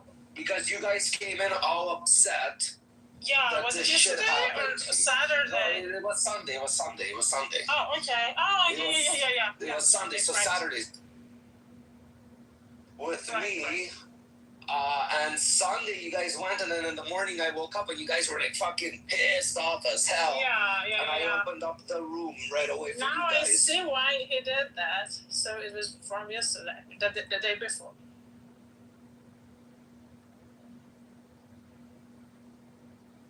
Steppy has AIDS. Because he's half Haitian. What the fuck, Richard?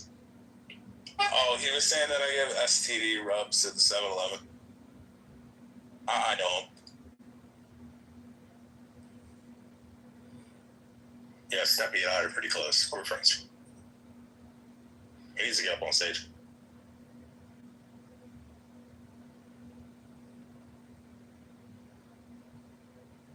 I don't know. I just think when mods are fighting with each other, it creates anarchy in the room. I know. Listen, if you can't control the mods, you can't control the fucking rules. Exactly.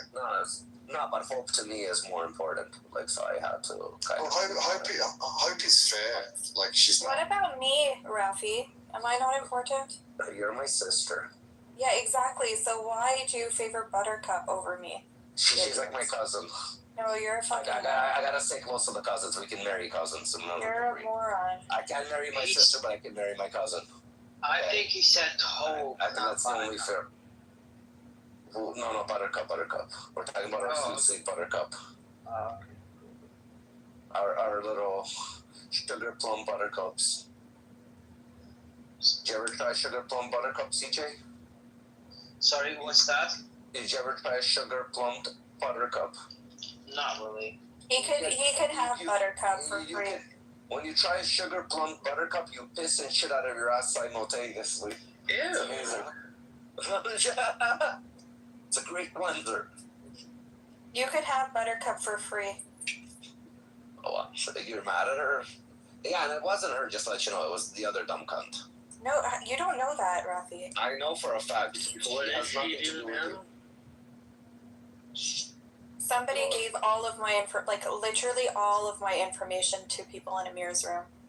That is not at all. My name, my city, my parents' names. Like, it's really fun. Job, employment, everything. That's sad. And how did they get all these information? Did you actually say that to someone? You need to start from the beginning and blame everyone that you gave these information to. Well, only the people that I'm friends with know it. Yeah. But Rafi, it wasn't who you're saying it was. Like, how do you know that? Because she doesn't know nothing about you, because... You don't know that, Rafi. I know, I'm pretty sure, but I think it's more the person that would actually sit in a room. Yeah, Buttercup goes and sits there, and she's the one who told me that people are talking about me in his room. So I'm pretty sure that it came from her. I don't think Buttercup would do that. Not that I stand at her side, but she's not that kind of person. Yeah, at least in the public, maybe in the private. I think the complete opposite, CJ. Okay. And I know for a fact that she's doxed quite a few people. And I don't care if she tells people my personal information, but why are you dragging my parents into it? Like, that's really fucked up. Yeah, don't worry. Rafi, you say don't worry, but if it was you, I then... got you. I got no, one you don't. phone call. One phone call. I have people in one phone call. Yeah. Nobody's gonna do nothing to you, I swear. I promise you. I've already had people on this app call my parents before at their house. Well, I can't control phone calls. I can control confrontation in the real world.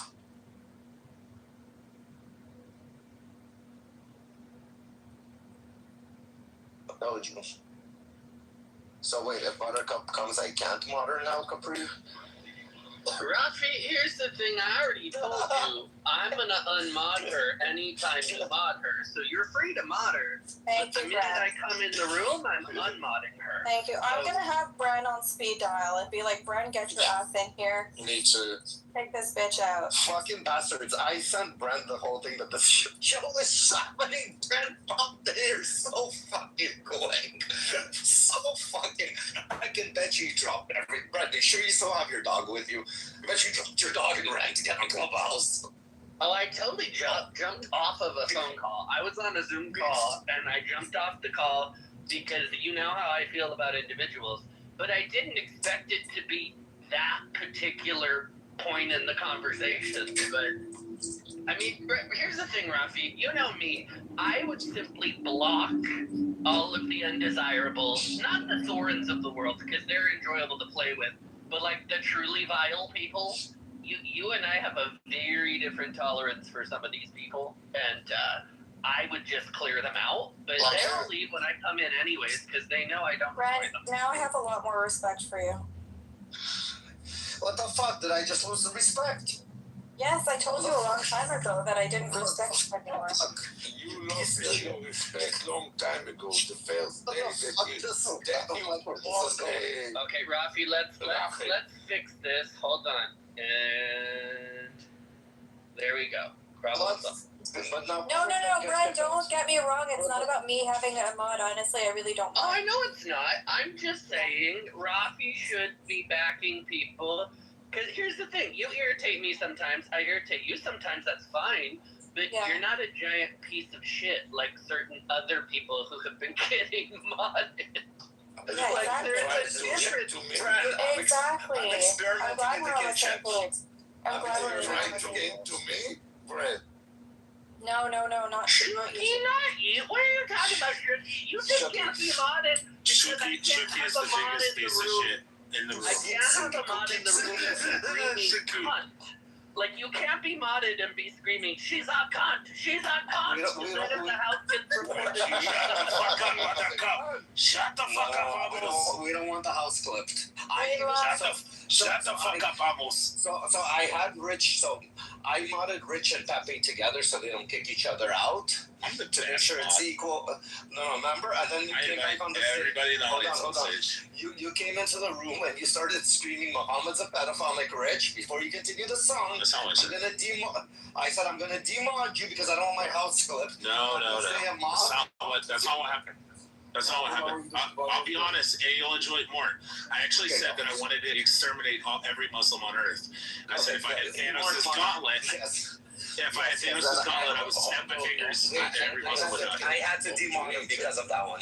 Muhammad is a pedophile. Shut up, please. I'm going to tell you a secret. What's up, the mod can kick another mod. All you need is just to drop them to the audience and then you kick them.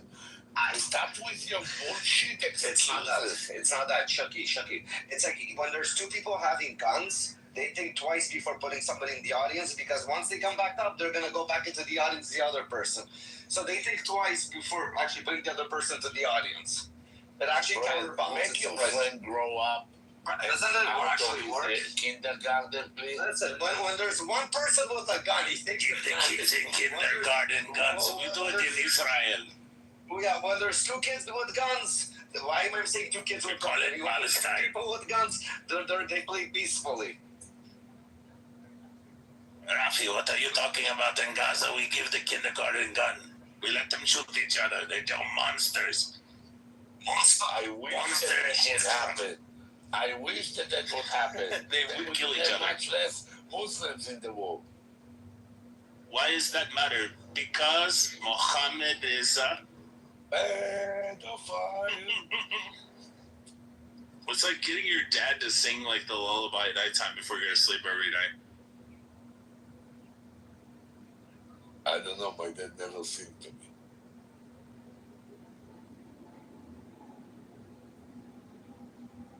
And because of my voice, I never sing to my kids. All right. Favorite of all time. I know Brent's going to get something. Your voice is not... Oh, no, I'm going to start I'm going to get this conversation started. I'm always good at this, Rafi. I know Brent's going to say something from the 19... Brent's going to say something from the 1950s. Shuki has one of the voices that basically is only good around the campfire and a flashlight to his face, kind of, telling a scary story. That's the type of voice. All right, so Brent's going to say something from the 1950s or 60s. Rafi's going to say something from the former Soviet Union.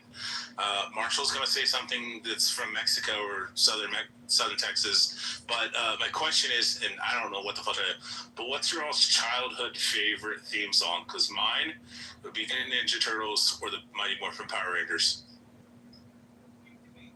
Gilligan's Island. Oh, that makes sense. You're on an island. Alright, good, Rafi. Something in fucking some Russian shit. We have, Chibarashka. What was the one with the bear? The bear and the... No, Chibarashka. So you see me as the character? That's an actual cartoon from Russia. It's called Chibarashka. It's a monkey with big ears. But what was the one in the U.S. on Hanna-Barbera where it was Masha and the Bear. No. I'm talking like 60s, 70s. They were like evil duo. Like one was really tiny. Pinky and the Brain.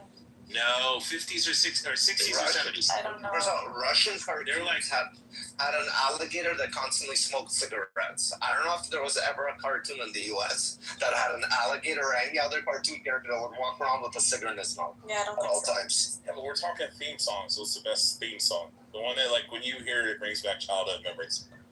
Mine, like I said, Teenage Mutant Ninja Turtles, Mighty Morphin Power Rangers. What's the theme song that reminds you? Like the opening intro song for a cartoon or TV show that you loved. That was like your favorite song. The Simpsons. The Simpsons theme song. Simpsons. It like makes you like feel like a kid again. Yeah. South Park Simpsons. I got my oldest son really big into Mighty Morphin Power Rangers, Teenage Mutant Ninja Turtles, and the original Transformers. Well, Power Rangers, you can take him to an intersection in New York and meet an BHI. They look like Power Rangers. All right, Marshall, what's your favorite one? Or Brad already said Gilligan's Island. So, Shuki, what was your Israeli one? Popeye. Which one? Popeye. Popeye the Sailor. Popeye the That wasn't Israeli. No, I know, but I was expecting an Israeli one. All right, Bryn, what do you got from the 70s? Was Brent a 70s baby? I think Bryn's 70s, baby. Charlie's Angels. Charlie's Angels. Yeah, I'm the wrong one for this. You have to remember when I was a child, midway through my childhood, Israel got television networks. So prior to that, we literally had to like pirate it from the Lebanese TV. Okay, and when you were pirating it, or you got the first TV, what was the first, like your favorite show that you watched? I wanted to say, Brent, were you like in the middle of your childhood TVs were just invented? Is that what you wanted? That's what I thought you were going with the Why, Brent, in your family, they didn't watch the Arab movie every Friday night? Yeah, it was a... Who did not watch movies? Like, I grew up in a very rural northern Israeli village near the border. We did not have a whole lot of technology in the 1960s. By the time you roll into the 1970s, we had a TV, but my parents were rather not inclined. All right, I know Capri and Jay have one. Come on, Capri and Jay. I don't really have a favorite anything. You don't have like Care Bear theme song or Fraggle Rock something? No, the one. The only thing she does is listens to my voicemail. Lauren Rafi, she's gonna say the one. It's very soothing. No, the only one theme song that stood out to me, like that I could remember, is Arthur. Yeah, like if you've seen it today, you'd be like, "Oh my God, that's Arthur's theme song." Powerpuff Yeah, I wouldn't go so. I don't even remember the Powerpuff Girls, but What do you Powerpuff as a Powerpuff Girl? Oh my God. You are the same person. I wouldn't go so far as to say like, oh, like it makes me feel nostalgic, but it's one that I remember because it was catchy. Autistic women, man, no like emotions. Come on, Jay, how about you? I have a movie that I think that Charlie's Angels. No, that make me stay away from drugs. It made him stay away from drugs. What was that, Tricky? It's like, you guys want to hear something interesting?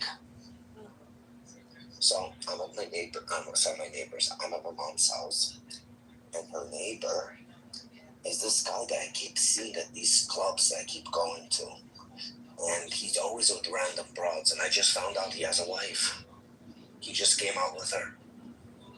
And like he's out every fucking weekend. Like I'm out every weekend. He's out every fucking weekend. Okay, Rafi. So we don't make the same stupid life choices, right? No, he's my inspiration now. Wait, William, what did you say? There's still hope for me.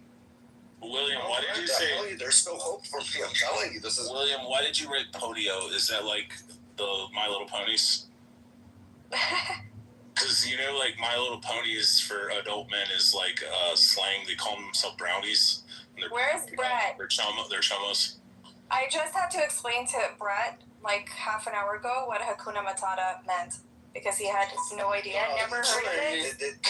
What the fuck? And he kept saying Hakuna Matata. Yes, Hakuna Matata. Hakuna Matata. It just sounds different in Australian.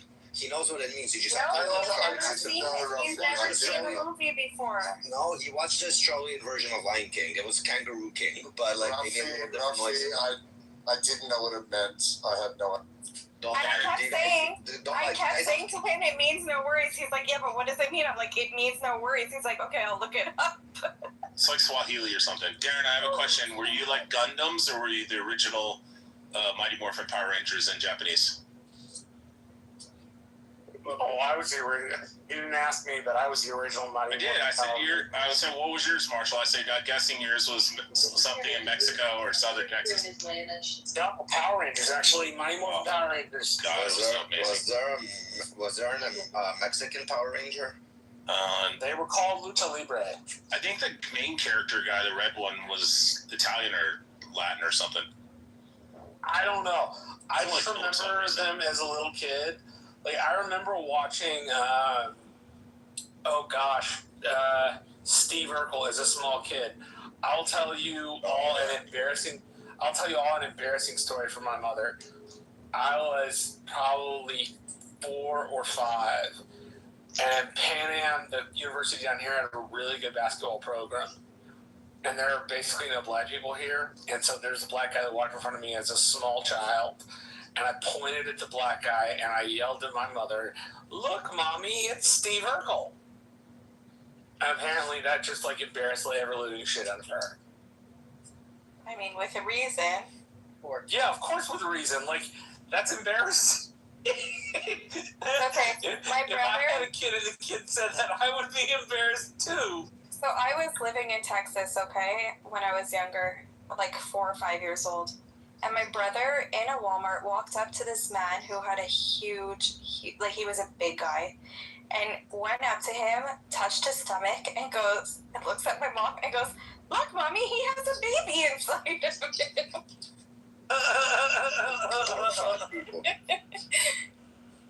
I have to say, Capri, you didn't know who Sam Neill was the other day. No, I don't know who that is, but I think he's not from my time, though. What are you talking about? Jurassic Park? I never saw Jurassic Park. Capri, you want to hear something fucked up? What? So, my ex, the fiance that you know of, so when she was small, her mom told me a story. So when they moved to the apartment building with her, a black person came into the elevator with her, and she, like, out loud asked, "Is this man dirty?" Oh, no. Because, like, her mom was saying how she needs to go take a shower and stuff, so she, like, basically told a black man, like, asking her mom, "Is this man dirty?" I was a stereotypical little autistic kid. I was in IGA Flicks up in Florence, Kentucky, and I walked up to a fat lady, and I was like, "Why are you fat?" And my dad's like, "What?" He's like, "Shut up, dude." And I'm like, "Why are you fat, though?" And my dad's like, "Seriously, stop." And she's like, I don't know. And for me, I didn't realize it was bad to ask that. Because you're autistic, that's why. Yeah, I know. So I was But you did her a favor, dude. We took our first trip to America, and that was the first time I'd ever seen a Chinese person. And dude, if you grow up in the Middle East and you have never seen a Chinese person, they're fucking terrifying. I'm gonna tell you, I've never been so afraid of something in my life other than fucking Chinese people, because I didn't know faces came like that. I didn't know eyes came like that. It was fucking terrifying. Brent, let me ask you a question. Do you believe aliens, the way that they depict them, like, or like they make them to be, that the Chinese people are the closest things that look like aliens? I've never heard that in my life. Because if you look at their eyes, the way that they, like, draw aliens... Robbie, are you just going off of eyes because they all... Yes. So I have a question to the room. Chinese or aliens. Okay, so I have a question. Liz, I know you're down in the audience, just write in the chat. What's your favorite childhood theme song for a TV show or cartoon? Also, Bren, second question. What is the second most person that you hate, the second person you hate the most? Would it be Buttercup or Almos? Because Buttercup's Buttercup. Make Shuki a mod right now. Make Shuki a mod right now. Hey, Dude, Rafi, it's really like, why are you letting him stop? No, we can't do it. It's still Make sure you again. You're not telling Guys, I have a question for Buttercup. Buttercup, did you dox me Buttercup for asked the Buttercup a entirety of... Hold up, Rich, shut up. I'm not a Buttercup. Did you dox me to the whole entirety of Emir's room? I don't even know who you are. She's the evil Buttercup. I don't know what her name is. How would I dox you? Takia. I actually somehow kind of... Why do you ask that? What? Silverstein, Because all of a sudden they know my name, where I work, the city I live in, my parents' names look like it's still on Facebook. So I don't know you. if you talk to Yael, I don't talk to Yael. I don't know her off the line. How's that? and Sharmuta. Why do you ask that? Buttercup was running I around asked with you a all Palestinians today. I didn't accuse you. I asked you a I actually question. tried to warn you about that. She's very defensive, We Capri. only had She's 3 people to ring, though. It's embarrassing. I'll tell you in DM, but I tried to warn you because I heard them talking when I was. Rachel Silverstein, the Sharmuta, the Khan. Rachel Judenrat. Judenrat. Can you guys stop? It's really mean. I'm like a real person. Judenrat, Capo, piece of The Judenrat, you know, she is worse than the Judenrat. The Judenrat were forced by the Nazis to do things. This is the first time. He's doing it willingly. She's doing this voluntarily. This is much worse than the We're gonna Judenrat. come up with a new name. The Capos She's were an actual Nazi. Rafi, want me. Rafi, I need a She's cleaning. much worse than any Hold on, Judenrat. guys. Buttercup, I honestly Much think worse. that all of this is coming from a place of like actual hurt that you cause your people. So No, you have damaged the Israeli cause. Randy, but it does. You have given aid and comfort to the enemy, and you should own it. Look at Randy speaking over Capri because he thought it was Buttercup talking. I'm talking to you, Buttercup. Randy, do not talk to my Aryan princess in that fucking manner. Buttercup, let me be clear, I'm talking to you. Yourself with You have given aid and comfort to the enemy, Buttercup. Soon enough, Rafi's gonna mod her. Just own it, Buttercup. You gave. You were in here the other day screaming for Rafi to wake up to make you a moderator to kick it. Hold up. Everybody, shut the fuck up. Okay? Another person interrupts or does a direct insult, will be in the audience. Be nice. I just came on and I'm not insulting her. She needs to wake up. 3 women in the kitchen are making more than sandwiches. No, I said round 3, woman in kitchens making sandwiches, or what else can they be doing? Vacuuming, or come on, Mopping. Oh, you're fucking great. This is like Family Feud right now. You're winning, Ellie. You're winning. I just want to say though, yes, someone weaponizing the word abuse, just because they're caught doing something wrong. Reminds me. Listen, I don't interrupt. Yeah, you are Judenrat. Reminds me. She is a Judenrat. She is worse than the Judenrat. Let's be Reminds clear. me of the Palestinians. And You guys can't do that. Rafi's trying to clout chase off the Buttercup. Are you guys all fucking retarded? I didn't attack her. I attacked you. You attacked me. Yeah, I did. I said you're clout chasing off the Buttercup. I don't mind you. Invert the words and its definitions. It's an inversion of Let's reality. go back to the title. Let's play charades, guys. What can else women do except make sandwiches? Talk to it. Bake cake. They're vessels for procreation. That's pretty much their purpose. Yep. Cooking and cleaning too. I don't Nothing think with we've that. met, but that was a very hostile thing to say to me. I really don't care. Please don't speak to me. Her name. You're not Yeah. the victim. Hold on. Her name is Eli. Guys. Her name is Eli. Pronounce it correctly. Guys. Yes. No, guys. You know what's great about opinions? I got you. Don't worry. Is that they're exactly like assholes. Everyone has one. Hold on. What about my asshole? I got a special one. Okay? Yeah, like opinions. Everyone thinks theirs is special. Opinions are like assholes. Mine's actually special. You've never seen my asshole before. Thank It's like God. Thank God. It's unique. Jay, that's similar to it, but not all the way there. I'm just saying.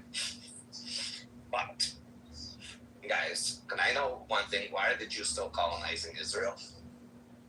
What the fuck? I mean, Palestine.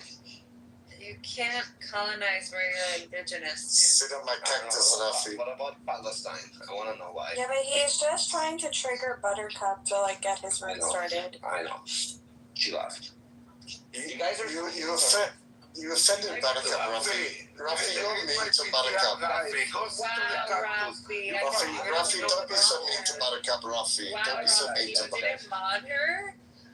Well, fuck. Everybody's in a iffy here being on mean to my fucking future ex-wife.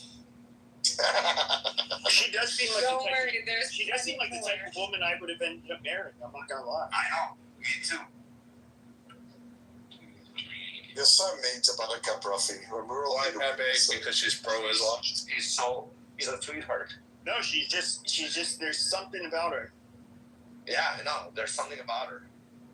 Wait, I have a genuine question, like dumb Rafi. women? Why is Glow in the audience and not on stage in a That moderator? doesn't. Her being dumb doesn't make her unique.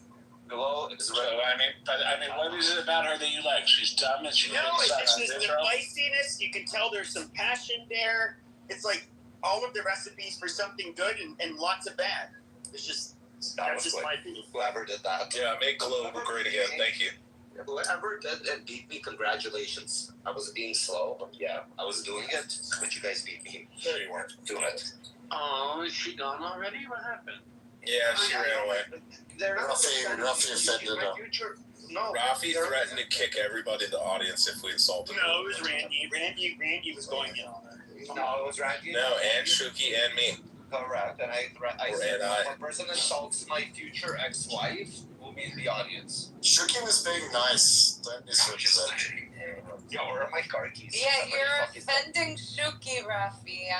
Don't offend Shuki. Yeah, that's not acceptable, Rafi. Kick me out. Nobody's gonna shut Shuki's mouth.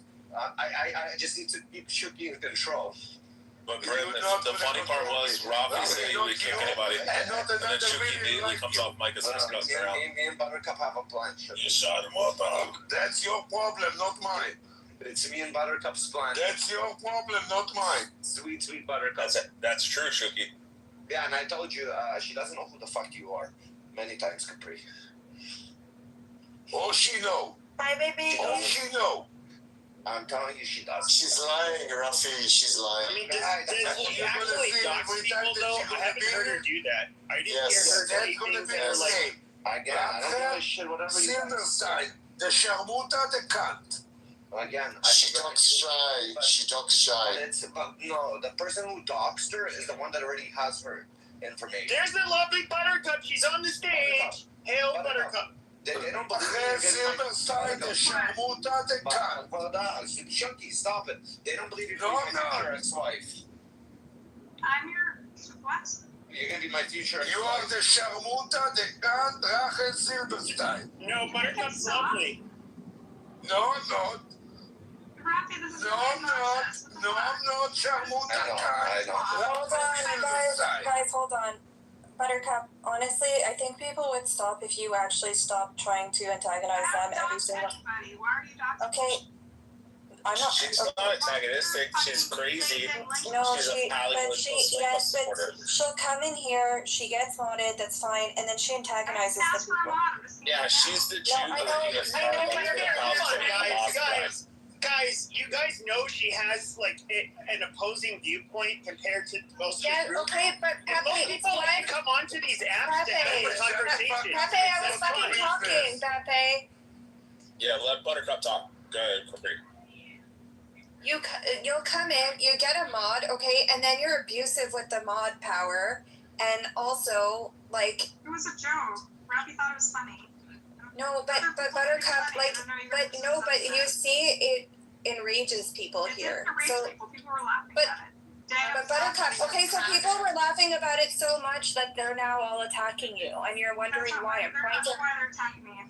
Yes, it is. I'm trying to explain. No, we're attacking her because she's a piece of shit. Wait, I think I noticed a pattern of lacking accountability. I think Buttercup is really sweet. You guys need to stop being. Hey, Pepe, so then go start your own room with Buttercup then. Like, no problem. She's being nice, guys. No, Rappy said that's his future ex-wife, and you guys are disrespecting his state. That's okay. That's his future ex. You're really annoying. That's his future ex, and it can be your present. Pepe's just like you. Yeah, Pepe doesn't actually want to fuck her. Pepe doesn't Pepe, I don't think your opinion actually matters because you flip so much that I can't tell if you're a fish out of water or not. It's like you're always flopping on what you say. Everybody knows what I am. I am flip-flopper. Doesn't even know you're a fence sitter. Yeah, he's the fucking magic card of Pokemon when he in real life. doesn't know who he is himself. Yeah, you leave Pepe alone too. What the fuck is everybody going No, after? we said he's the magic card from Pokemon in real life. I'm not going after Pepe. I've always been honest with what I think about him. I won't call you Pepe anymore. From now on, you're nothing but a pee-pee. A pee-pee hermit. You're just a pee-pee. Yellow and stinky. The other day. Pee-pee hermit. I am the Grand Mufti of Arizona. That's what I am. Yellow and stinky. Pepe, you don't even know what you are. Did you ever see pee-pee I told you, I'm the Grand Mufti of Arizona. That's what I am. Yeah, you're confused. And I told you what you are. You are pee-pee, yellow and stinky. Yellow I have a big old cactus. He has jaundice. He has jaundice. Stop. Your skin is a cow. Oh, it's Neftali, my favorite Michelin. Hello, Neftali. King of the Michelins. Fuck you, Pepe. That's really rude, Pepe. Okay. Yeah. What? No, Neftali and I do this back and forth all the time. You know. Yeah, he doesn't sound very happy about it. No, he actually. The first thing he does when he comes on a stage, when I'm on a stage, is he talks shit to me. That's what's what. It's not personal. I know it's true. It's true. I know Naftali. It's fine. I forgive Pepe for everything because Naftali needs a little fucking wake up call. It's fine. Oh, what? You're calling me too left now, Rafi? Oh fuck yeah. See, Buttercut, I'm a leftist. No, you're not. That you're a leftist. Like, Stop I calling don't people know. names, Rafi. It's not like leftist. It's like the October 7 leftist. I'm sorry to say. What is What's that an mean? October 7? That's a new category. What is But it? isn't that what Buttercup is?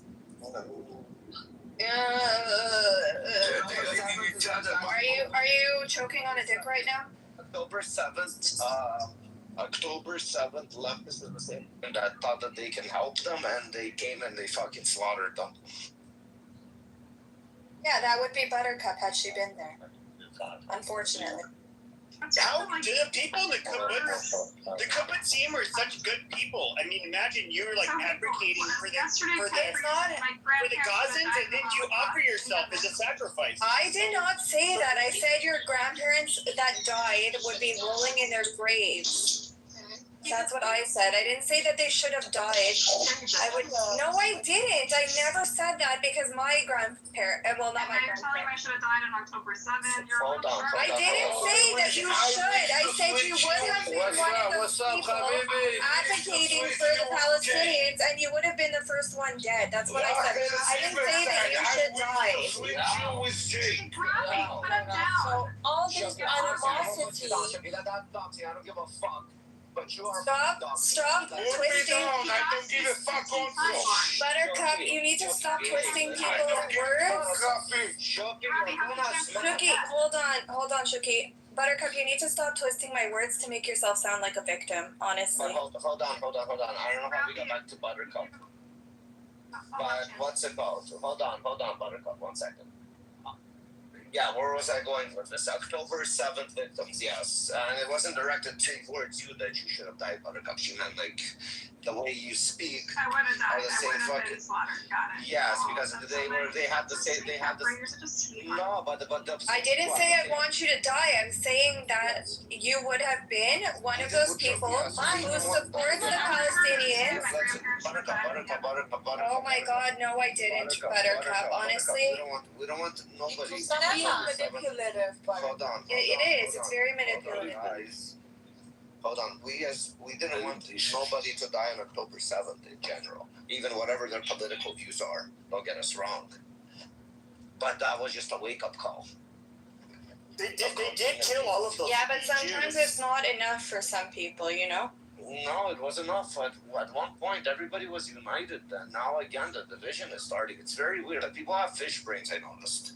Yeah, but Rafi, the person that you want and protect so much, and you jokingly say that you're gonna marry and whatever, it's exactly what you're describing. You know what? I wish Buttercup to be his wife. That's what I feel she deserves. The blasphemy! The Jewish women are running out of control on this You room. have a great life. The Yentas are going crazy. You're just a bystander here. Yo, Pepe, you're out of control. I'm sorry to say, but I love it. Yeah, Pepe, honestly, like, you're tolerated in these rooms, but you're quite irrelevant, actually. No, we love Pepe. For your entertainment purposes, but that's it. Pepe's my best. Hold on. Pepe's my best man at the wedding. It's for your entertainment purpose only. Fran is gonna inaugurate it. Is that what it's called? Inaugurate? You're so stupid. Not enough. What's the thing? Officiate. Officiate the wedding. Okay, we're halfway there. Who's gonna be the flower girl? Who wants to be the flower girl, guys? I will be the flower girl. I want to be the flower boy. What are you volunteering me for? Wheels between me and Buttercup. Oh, I God. called it first. I want to be the flower girl. I want to be the Can Texas you and I boy. go to a spa day while Rafi marries the demon? Listen, Brian, can I come with you? me and Buttercup are not the same. I am not a leftist, Rafi. Brent, Have right me when wrong. As soon as you have that PTR, you are worse than the left. So, Brent, right when you left Florida Man came in the room and we tried to hook you up because Florida Man has kissed a tranny, so he has kissed a man.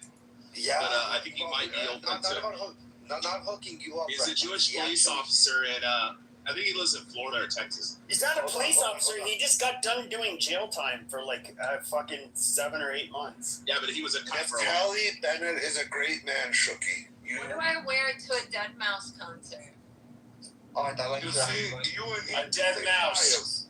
You and Yeah, because Pepe used to show himself in his full uniforms in his squad car when he first came on the app. Yeah, well, he just got done doing time, so. Yeah, he fucking shot somebody or hurt somebody.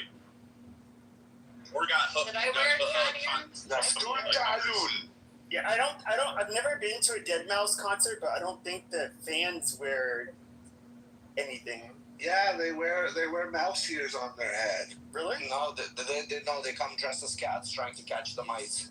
And Ellie is gonna dress as a. Ellie, you gotta dress as one big pussy. Is Dead Mouse a Canadian or is he? I feel like he grew up near the border. But I mean, yeah, so he's half and half. Ice is gonna come in the middle of the show. I went to one of his first shows, actually. Yeah, he's like not even relevant anymore. I don't feel. He's pretty like he's still got. He's dead. When it comes to EDM, he still has a lot of sway and pull when it comes to influence. Oh, Bram, did you see the back channel I sent you? Who's relevant when it comes to EDM if he's dead? Rafi, you're a married man. You shouldn't be saying that on stage.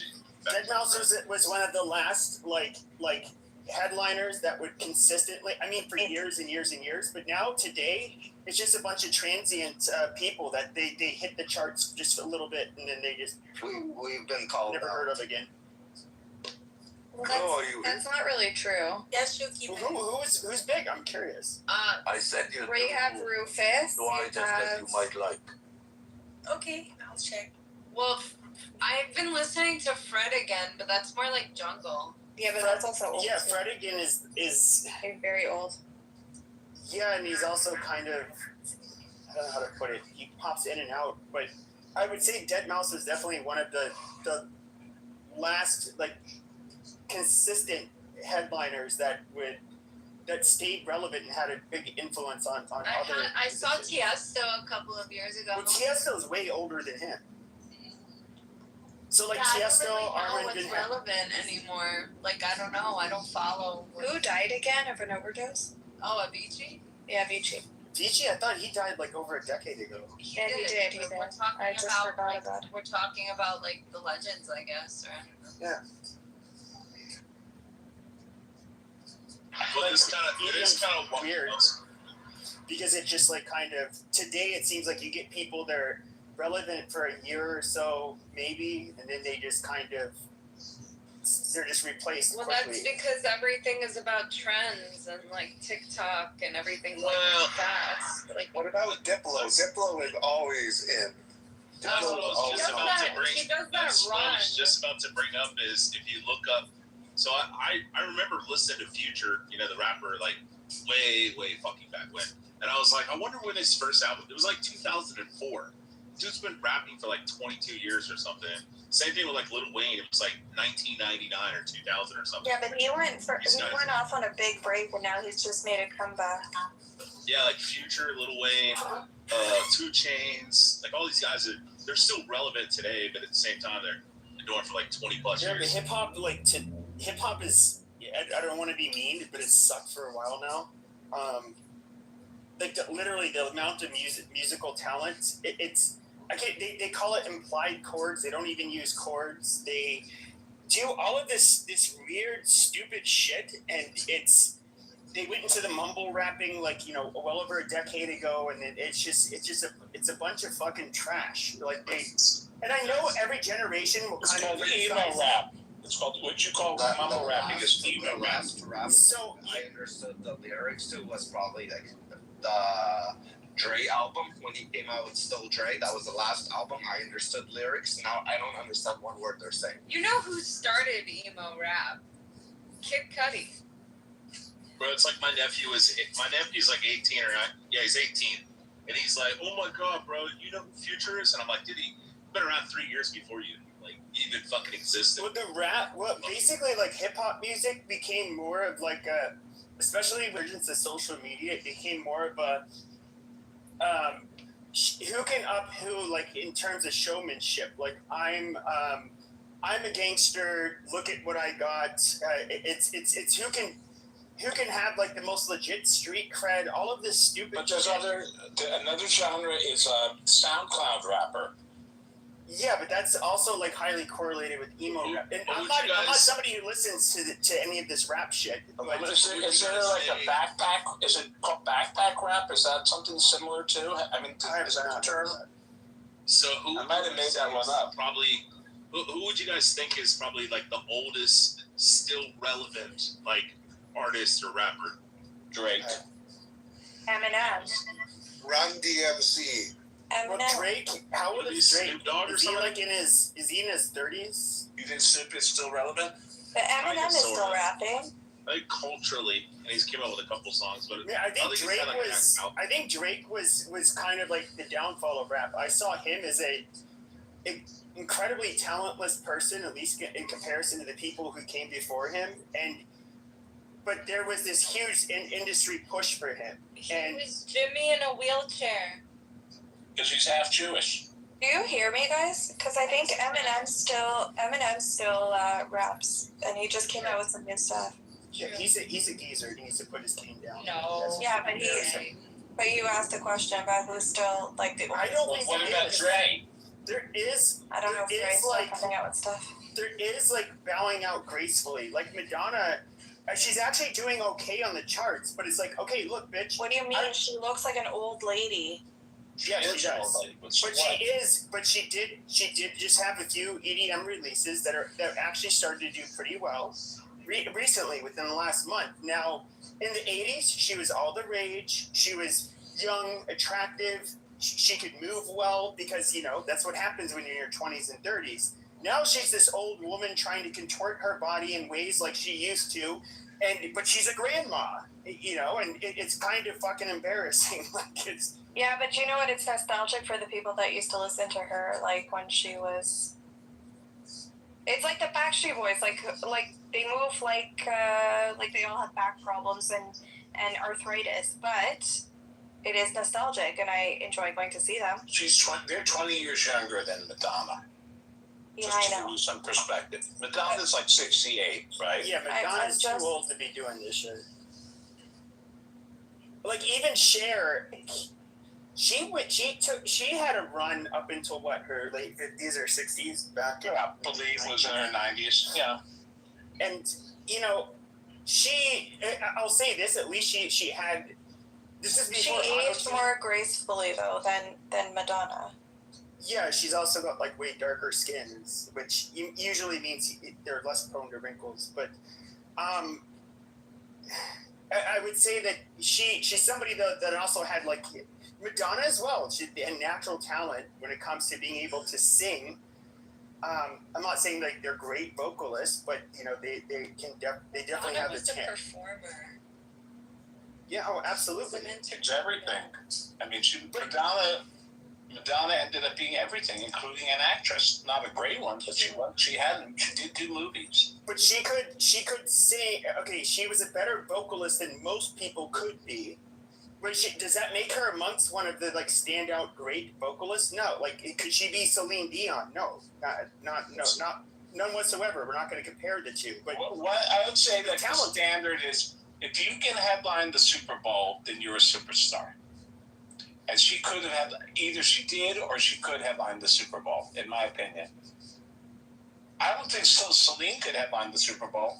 No, but she's that's the thing though. Is just like what makes a great performer. So Michael Jackson, for example, would hit all of the boxes. He can sing, he can dance. He did all of the shit to put on a really good show. He acted too. Yes, but was he the best at any one of those things? No, but he was very good at least all of those things. He's certainly the best dancer. Very good. Yeah, dancing is probably where he was. Where he stood out. The Thriller album was the biggest album of the decade, if not more. When Thriller came out, it was the biggest selling album of all time. So yeah, there was a moment when he was literally the biggest singer out there. Full stop. Yeah, I mean, the songs may not have been. His behavior didn't help him, but they were met with Thriller that he was the biggest artist on the planet.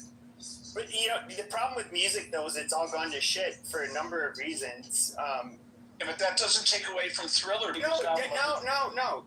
He's incredibly talented. Nobody's. You would have to be talented in all of the areas he was talented in order to create the hits that he created. But I mean, today, if you even look at like what happened to rock bands, it was more of a commercially like the record labels.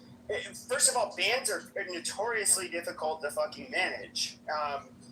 And they want to break up. They want to do all of the shit that a group of people want to do, and so they just started going with solo artists, and then they come up with these fucking formulas, and it starts to sound like rather robotic, and it's soulless, I guess you can say, and like music is really just like sucked fucking dick. Like I don't think it's a nostalgia to look back at, whether it's the 2000s, the 90s, the 80s, every decade going back to the 50s even, and say like there was something way fucking different about these people. Today, it like the music is so fucking flat and boring, and it sucks. Yes, you could understand the fucking actual words and lyrics. I don't understand words and lyrics of the new rap songs. Seriously. Rafi, it's amazing that you understand English. You don't speak it properly. That was uncalled for. Okay. I'm not gonna lie. Randy, I'm sorry I hurt your feelings. So like Rafi didn't hurt my feelings, but that was just uncalled for. Rafi, when I came on here, we like the rooms I used to do, a lot of black people were were coming into my room. He's talking about rap music. So much slang. I did not understand them because it do you know what speaking in code is? For example, that was one that I did not understand. Why are you speaking in code? You mean like Yiddish? Or stay on code. Actually, stay on code was how they would put it. No, it's not Yiddish. No, it's like black. This is like African American. Stay on code. It's derived from pimp culture, but what it essentially means is that if you have an outsider, don't show your cards. Keep it private. So you're speaking to a white man, therefore stay on code, sister. Like you don't entertain them with certain things, and that's what a pimp would do. This is where it comes. This is where the language comes from. It's like stay on code. In other words, watch what you say to outsiders outside of me, the pimp, and my hoes. It's very lovely, but they're just they were like terms like no cap. Like what the fuck does that mean? You know what it means. I know what it means. It means no lie. But I mean, there is a lot of slang that you're gonna hear it, and you're just gonna be like, "What? I don't know how to comprehend that." And now you're fronted. Exactly. And so, no, I actually was on Clubhouse. I actually learned a lot of their slang quite a bit. Listen, Pepe, I give you your props, okay? But you got mad respect, mad people skills. Some mad, and that's the thing. It's just like I didn't have exposure to it, and like anybody could. But I do remember a friend that lives in Atlanta. He's white, but he could understand it. Like I remember watching a video from Atlanta. Can you comprehend what they're saying? I don't understand them. It's called Ebonics, so I speak it very well. Yo, guys, I have to change the title. The room title is "White People Teaching Black History." No, I'm teaching Ebonics. I'll teach you some Ebonics. What the fuck is Ebonics? You know what Ebonics is. You take the word business. Hold on. I swear to God, I don't know what the fuck Ebonics means. Okay, it's black slang. Take the word business. There's three words. The white man to know the black. So it's basically now they call it African American Vernacular English. No, it's Ebonics. But listen, there's three ways to say the word business. Okay. Business. No, bidnet, where you put a D in it. Bidnet. Is it because they have a gap between their teeth? And then another way to say it is bidnet. B-I-N-I is another pronunciation of business.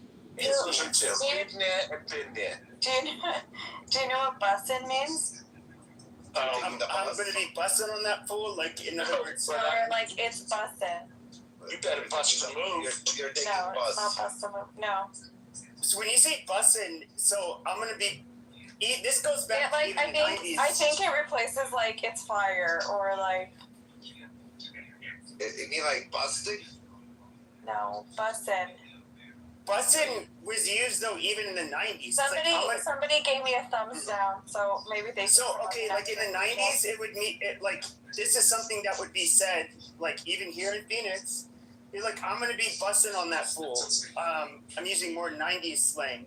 It meant like when something's really good. Yeah, like it's fire, you know? Yeah, no, I get it. I'm just telling you how it used to be how it used to be used. Yeah, we used to call that dope. Here's how it used to be.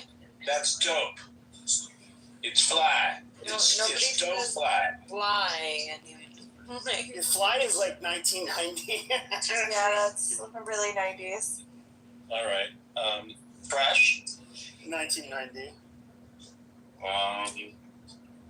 Yo, chill. You're the bomb.com. Yeah.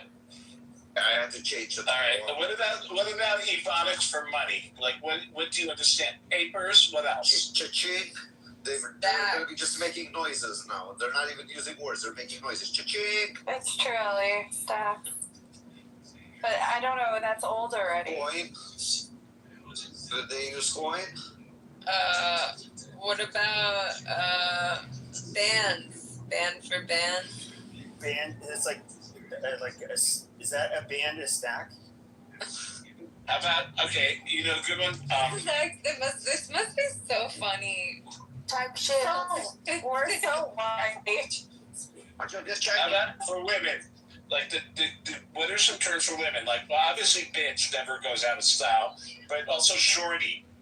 That's shorty's like 1990s. No, they still say, you can still say shorty. Yeah, shorty. Shorty, go buy me a 40. They use like they started to adopt like Spanish slang terms like in the 90s, like mammy or mommy. Mammy. I said mammy. Mommy. It's like when Brett tries to say a meme. It's a meme. Yeah, why are we big young? Well, one from the 90s that I love was Represented. Like, Not picking on Brett. Rafi, why are the men so sensitive on this app? Representing, that came from like the music business, like, you know. I can't hear you. Even the Beastie Boys, these Jewish white boys, would say they represent what is it? I forget their name of their MCA in their lyrics. They would use that term. Right. Well, MCA was one of the rappers. He was one of the guys. Oh, there you go. He's one of the guys. No, he was. You know, he was one of the three rappers. He was. You know, that was Adam Hurwitz was MCA. No, Adam Yauch was MCA. Yeah. I mean, they're rebellious little shits. I mean, singing songs about drinking the booze, doing angel dust. Dude, they made a lot of money. Yeah, they did. Obviously. They're worth about $25 million each, at least. Yeah. Yeah. Well, ill was a big word for them. License to ill, ill communication. That was a big word for them. Going back to Brooklyn, I forget. Yeah. Brass Monkey. I can think of some of their songs. Right.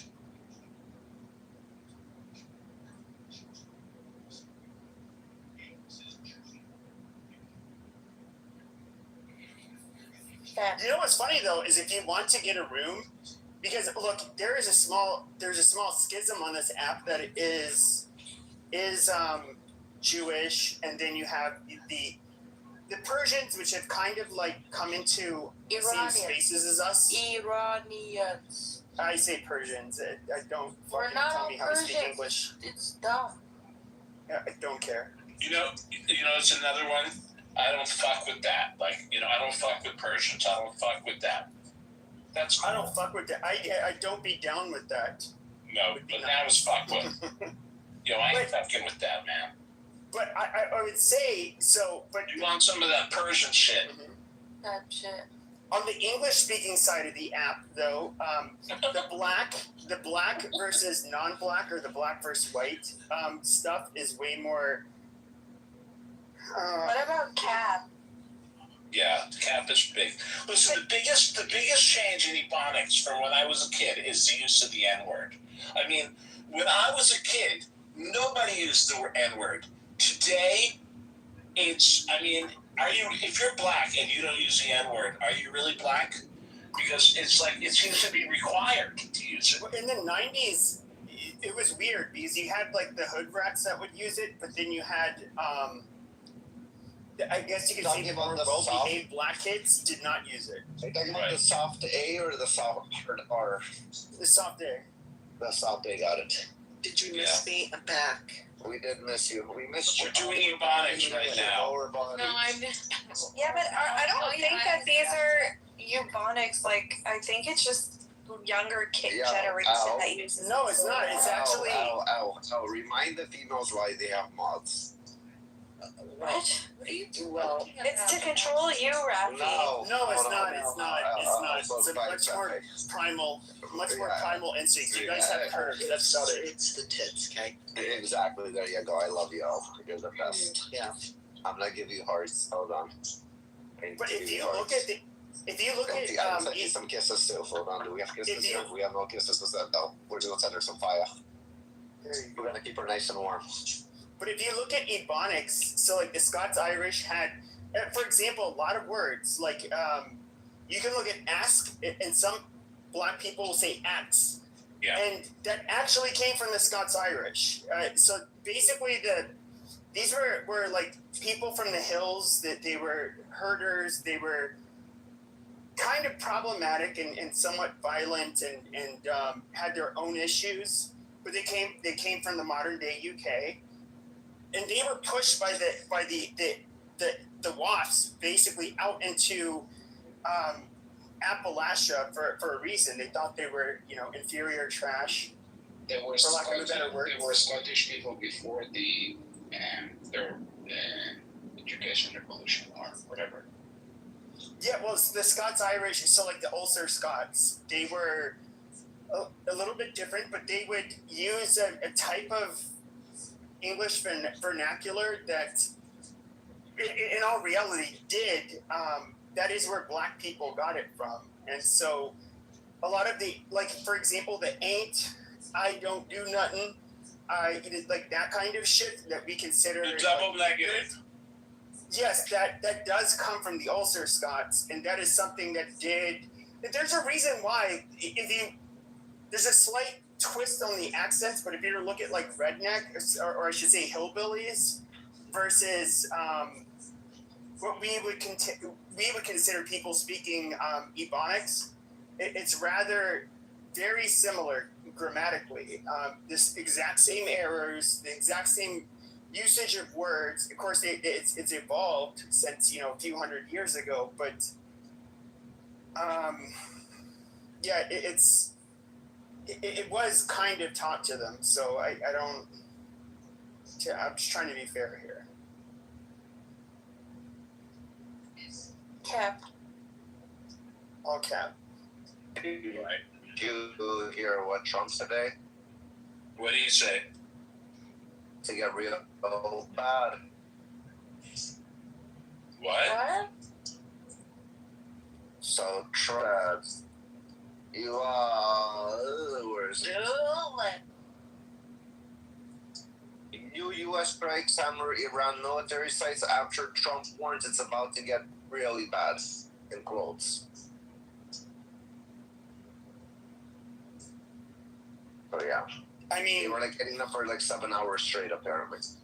The thing about Trump is that, yeah, I know. In my opinion, we can't take it serious, but so. But it's just like the original sin was just like, look, I don't for Iran or the IRGC. Like, good riddance, get rid of them. But just us attacking them, if you don't have if you're not. Well, the U.S. has the teeth, I guess you could say, per se. But if you're not capable of using your teeth, why would you attack Iran the way you did? It's not... they obviously called their bluff. I think they're more than aware that, the U.S., at least when it comes to this, they're not... It's an incredibly unpopular war. They're not willing to allow their men and women to go there to fight the war for them. Any of our allies, they're not going to send their sons and daughters. And so what do we do at this point? Well, actually, the tune is changing with the allies, if you haven't noticed. So after this, there's even a post I posted. You're gonna piss them off. You're gonna just say nothing. Just let them be. No, I'm You're gonna all the tune has changed. They don't get mad at you. They get mad at us. No, it's not about you. Hold on. The tune is actually changing with the allies because when they restarted hitting them, Mark Carney, a Canadian Prime Minister, which what's it called, says he fully supports the new strikes on Iran. Before he didn't support it, he came out openly to something huge.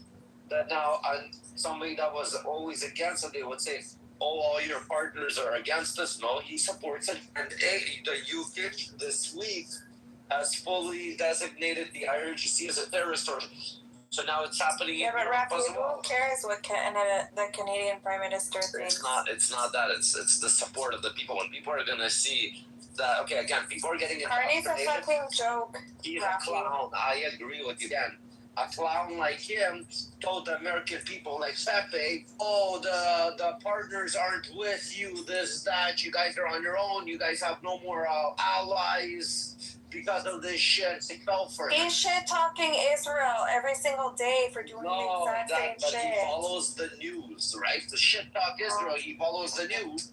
But now the news are fucking kind of going the different direction, which is very surprising. It's a good thing.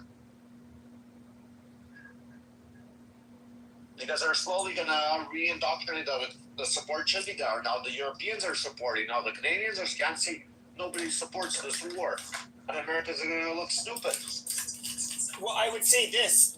The thing is, though, is that almost all of us, in the West, do not support the IRGC. We understand they're terrorists. They're bad. They mistreat their own people. There's literally nothing positive I can say about them. I mean, they completely belong in the basket of bad people. And so, threatened to kill the president, threatened to kill all these people. Doesn't matter to Pepe. Good people. They're good people. So, but the reality is, though, is that our Westerners, and this is, once again, you're trying to say, like, oh, this is Pepe's belief. This is how he personally feels. I'm telling you about the popular opinions of the people. They're not on board with sending their sons and daughters to Pepe. Yeah, but I'm sorry, Pepe, but when you sign up, Pepe, when you sign up to be in the army, you sign up to get for the possibility of getting deployed for war. So you don't get to pick and choose where you want your kids to go. Unfortunately, that was choice. Nobody made them sign up to be in the army. Yeah, usually the military protects the people, not the people protecting the military. It's very weird how it all around in the West. That the people are trying to protect the military instead of the military protecting the people. How the fuck you guys are working everything backwards lately in America? It's becoming funny. I'm really tired of Americans bitching about going to war. Every generation of my family, from the very fucking beginning, and I am not exaggerating, before this place was a country, went to fucking war. Yeah, exactly. Do you think Israel is happy that their kids are going to war? But it makes the men. It makes the men at the end of the day. Well, it makes you keep a country. Exactly. And they're all upset about, threatening President Trump's life.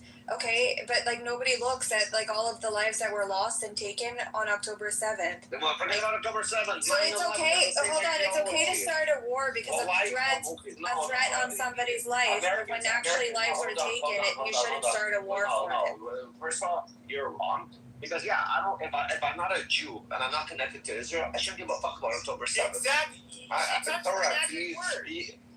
Stop using October 7th. Rafi, but you're not listening to what I'm saying. Is people are judging Israel. No, shut up. Let me finish. Let me finish a fucking sentence, and then you can reply, Rafi. Okay, go. don't want to fight Israel. Shut up, or else I'm literally gonna move you into the audience if you don't know how to. None of this shit. Okay.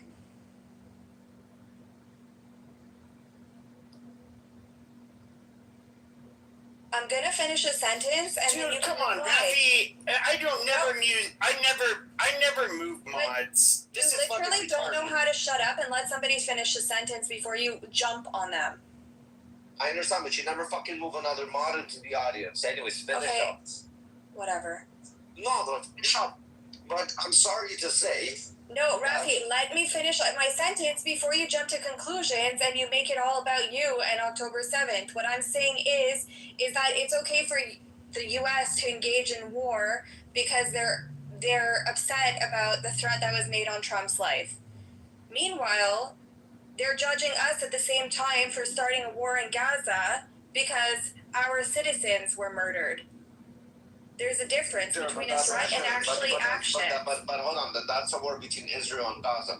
The Iran war is right But it's a double standard. No, hold on. The Iran war is deemed to be a war as an Israel war. I'm sorry to say, he is correct. That's crazy, Rafi. Why is it? Hold on. If they kill the president, why is that Israel's fault? They killed 200. They killed 200 American soldiers, Rafi. I understand. They killed 200. Guys, hold on. Again, guys, mute up. She spoke. She was muted. Now let me speak. Put your little Jew cards aside.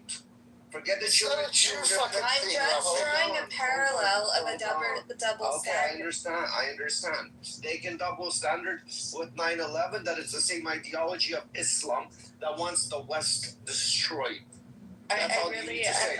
But they don't need to know about fucking October 7th. They don't give a fuck about October 7th. Right now, the Iran war, I'm sorry to say, for the Persians, and also put the Persian card aside, the Iranians, I'm sorry to say, let's put it aside.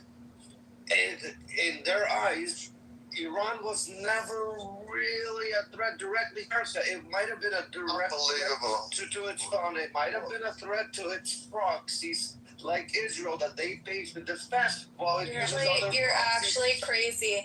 And the fact that people in America are crying because people have to go fight a war, that was their own decision to sign up to serve the army. That's a different topic, Capri. That's a different topic. We can argue that separately. That I'm telling you that the people now, the population, instead of the military protecting the mass population is protecting the military. That's what I said, which is very weird. Wait, are you saying this is a Jew war, Rafi? Is that what you're saying now? Iran was a Jew war. That's what you're saying. That's what you're saying. It's whether it's America or not. Most Americans, Brad, again, put your Jew card away and put your Iranian card away. Again, don't tell me what the fuck. I didn't call you what the fuck. I said I don't mean it like that. I don't mean that you're going. I mean, like, don't be surprised. I mean, don't say what the fuck like you're surprised. No, I'm surprised by what you're saying, Rafi. I really am. I'm telling you that again. You want me to lie to you and tell people, oh, this is not the way it is? No, this is how Americans are thinking. It's not. This is a country that constantly threatens America, threatens to destroy America. I don't understand. So what? You lost your identity. North Korea is a threat to America, but you don't see America invading North Korea. Why? Wait, Rafi, if I threaten your kids, are you going to wait till I take action? Are you going to wait till I take action? Because they're afraid to, and it's not in their best interest to. North Korea, trust me, threatened the U.S. And when does North Korea threaten the U.S.? When? North Korea threatened the U.S. They've been threatening us for decades. Look, here's the thing: is it like as an outsider? You're not attacking North Korea. Why aren't you attacking North Korea? Because North Korea has taken zero action. What have they done? No, because North Korea has all of their artillery. North Korea has you're afraid to. That's why. No, it's not. It has nothing to do with that. What has Iran done directly to America except attack its proxies in the region of the Middle East? What the fuck, man? They killed 250 soldiers or whatever it was in Lebanon and claimed responsibility, and America did nothing about it, Rafi. No. Okay, sure, but we can. I don't want to get into other sensitive talks. America should have done something before, not fucking 6-10 years down. What do you want to wait for? What do you want? Okay, here's what you don't get, and you see the right wingers have been turning on Israel, not because of what's happening, what you guys are doing to the Gazans, not because of any of this shit. Okay, what we see, and this is literally where I have been. Can you talk without yelling ever, Pepe, please? Sure, please. Okay, can you not interrupt? Yeah, but my ears are bleeding. Okay, can you not interrupt and then I can talk? You are allowed, here. Okay, so where people like me turned very skeptical of Israel is that we do see this as like, hey, we have an enemy. By the way, Iran is the biggest threat to Israel. It has been. We all and to America. And they're not our biggest threat. China and Russia are much bigger threats. I mean, literally. But when it comes to us saying like, well, no, we're not really. You're trying to justify something as an average American that has no connection to the land of Israel. Exactly. That's why I'm trying to make this point. To this Judaism tribe that we all stick to, okay? They believe, again, what they believe. Don't tell me what the fuck. I'm telling you the actual facts, what's happening in America. Like, what the fuck? But Americans believe this is a war for Israel because especially how the media portrays it. On top of it, because as soon as Trump comes in, they always say, oh, he's licking fucking Bibi's ass, he's licking Bibi's balls, he's Bibi's puppet right away.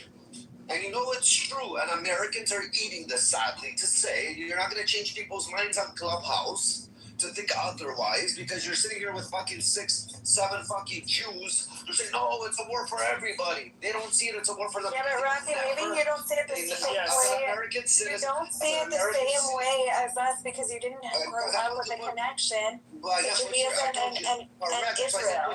That's why I said, this is weird. That's why I said, put your Jew card aside, put your Iranian card aside, and now it's the average American. No. You just admitted you weren't. Rafi is correct. Rafi is correct here because they have no connection to that land. Yes, they have no connection because the average American never felt. I'm sorry to say, but they think that it's okay because their president was. Rafi, their president was threatened. It doesn't matter. We're not going to go to war for that. Each other's but Trump will send his people to war for that. No, we're not going to. No. Oh, okay, again, every president does different actions. Every president attacks a different country, whatever they're interested. They had some agreement until they decided to threaten him, and now there's no longer an agreement. Just the timeline, how it all unfolded, because people were mad at what happened in Gaza, that they were getting indoctrinated, that average American, uneducated American, or educated American that has been pushed the fucking propaganda into their head, that the Jews are attacking the Gazans, so the hate for the Jews came, and then Trump comes into power, okay, and apparently out of nowhere Trump goes into war because their interests are aligned with Israel when there's already built up America for Israel that was under different administrations that wasn't stopped. You're talking about a bunch of ignorant ignoramuses. You ask the average American where sole career is, they'll say it's in a state in America. They don't know shit from shit. Okay, no, that's not true. That's not true. That is fucking true. I've seen it. So if you're telling me you saw a bunch of retards that were cut video clips on YouTube, whatever, and they showed you a bunch of retards of Americans, they are Americans. Okay, so if they are. Okay, so why do you expect them to be smart about this war if you just said you saw stupid people? Can I say something? You just contradict yourself. Can I say something? Yeah, go. I think, generally speaking, preventative are not very popular, and I think that relates to what people are thinking in the US. We should wait until they blow us the fuck up, and then we should do it. What happens? You don't understand. We have over 20 years of experience in the global war on terror that absolutely helped nothing. If you want to ask why we are hesitant to get involved in Middle Eastern wars, it literally has to do with our recent experience. Yeah, Pepe doesn't want to lose soldiers. Pepe who doesn't want to lose soldiers. Who volunteer. Listen, Sydney died, and they were very quick to say that they were responsible for his death, whether it was true or not. So prior wars, people like Pepe were patriotic. But I'm sorry to say, America in the Middle East doesn't have the best track record. Even though Donald Trump is a different type of president. So we don't know how this is all going to play the fuck out. But they don't have the best track record in the Middle East. And during that time, Israel didn't really build a really good reputation with the West. So what do you want me to tell you, Brett? Do you want me to lie to you? You're a grown man. You know the facts, what's happening. It's sad. It's happening. What's sad is you guys went away, and you were the first to say it the other day. I would bomb you. I would support you. But I don't have Pepe. Because I always say, you're leaving a war for your children, right? Exactly. That's what I say. Because if you're a normal fucking person, you would make sure children of the next generation of your children would live a fucking safe and peaceful place. Exactly. Instead of sending them into this fucking war. Yeah, but I don't understand this argument, Rafi. I don't understand this argument. But this is how they're indoctrinated. It's not understanding. You said you saw stupid people, Brett. You just said you saw stupid people. I haven't just seen them. I've met them, man. I used to be a tour tonight. You met stupid people. So why do you expect to explain something with rationale And I got it. But Pepe's not stupid, and he's sitting in this room time after time. We don't want to. One second. I'm not indoctrinated. I'm not indoctrinated on either side. I have to say, you sit in here every single day. We don't want to sacrifice American Jews for Israel. We don't want to sacrifice American soldiers. What the fuck are you talking about, Matt?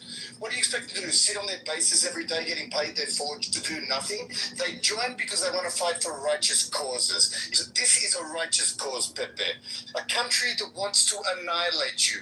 If they had the opportunity to do it, they would. And we want to go in and stop that from happening. It doesn't make any sense to me what you're saying, Pepe. We don't want to lose American soldiers. Like, what the fuck are you talking about? Especially since so many people were against, the war that was started after 9/11 and the soldiers that were deployed, you would think that people would think twice before actually joining the army again. Exactly. Why do they want to join the army? It's not that. As I said, I'm sorry to say to my American friends now that they need something like an October 7 or 9/11 to reunite. No, they don't. Again. No, they need to wise the fuck up. They need to smarten the fuck up. Last time America was reunited was after 9/11. After 9/11, everybody was fucking united. So fine. Was fucking united. Do it your way.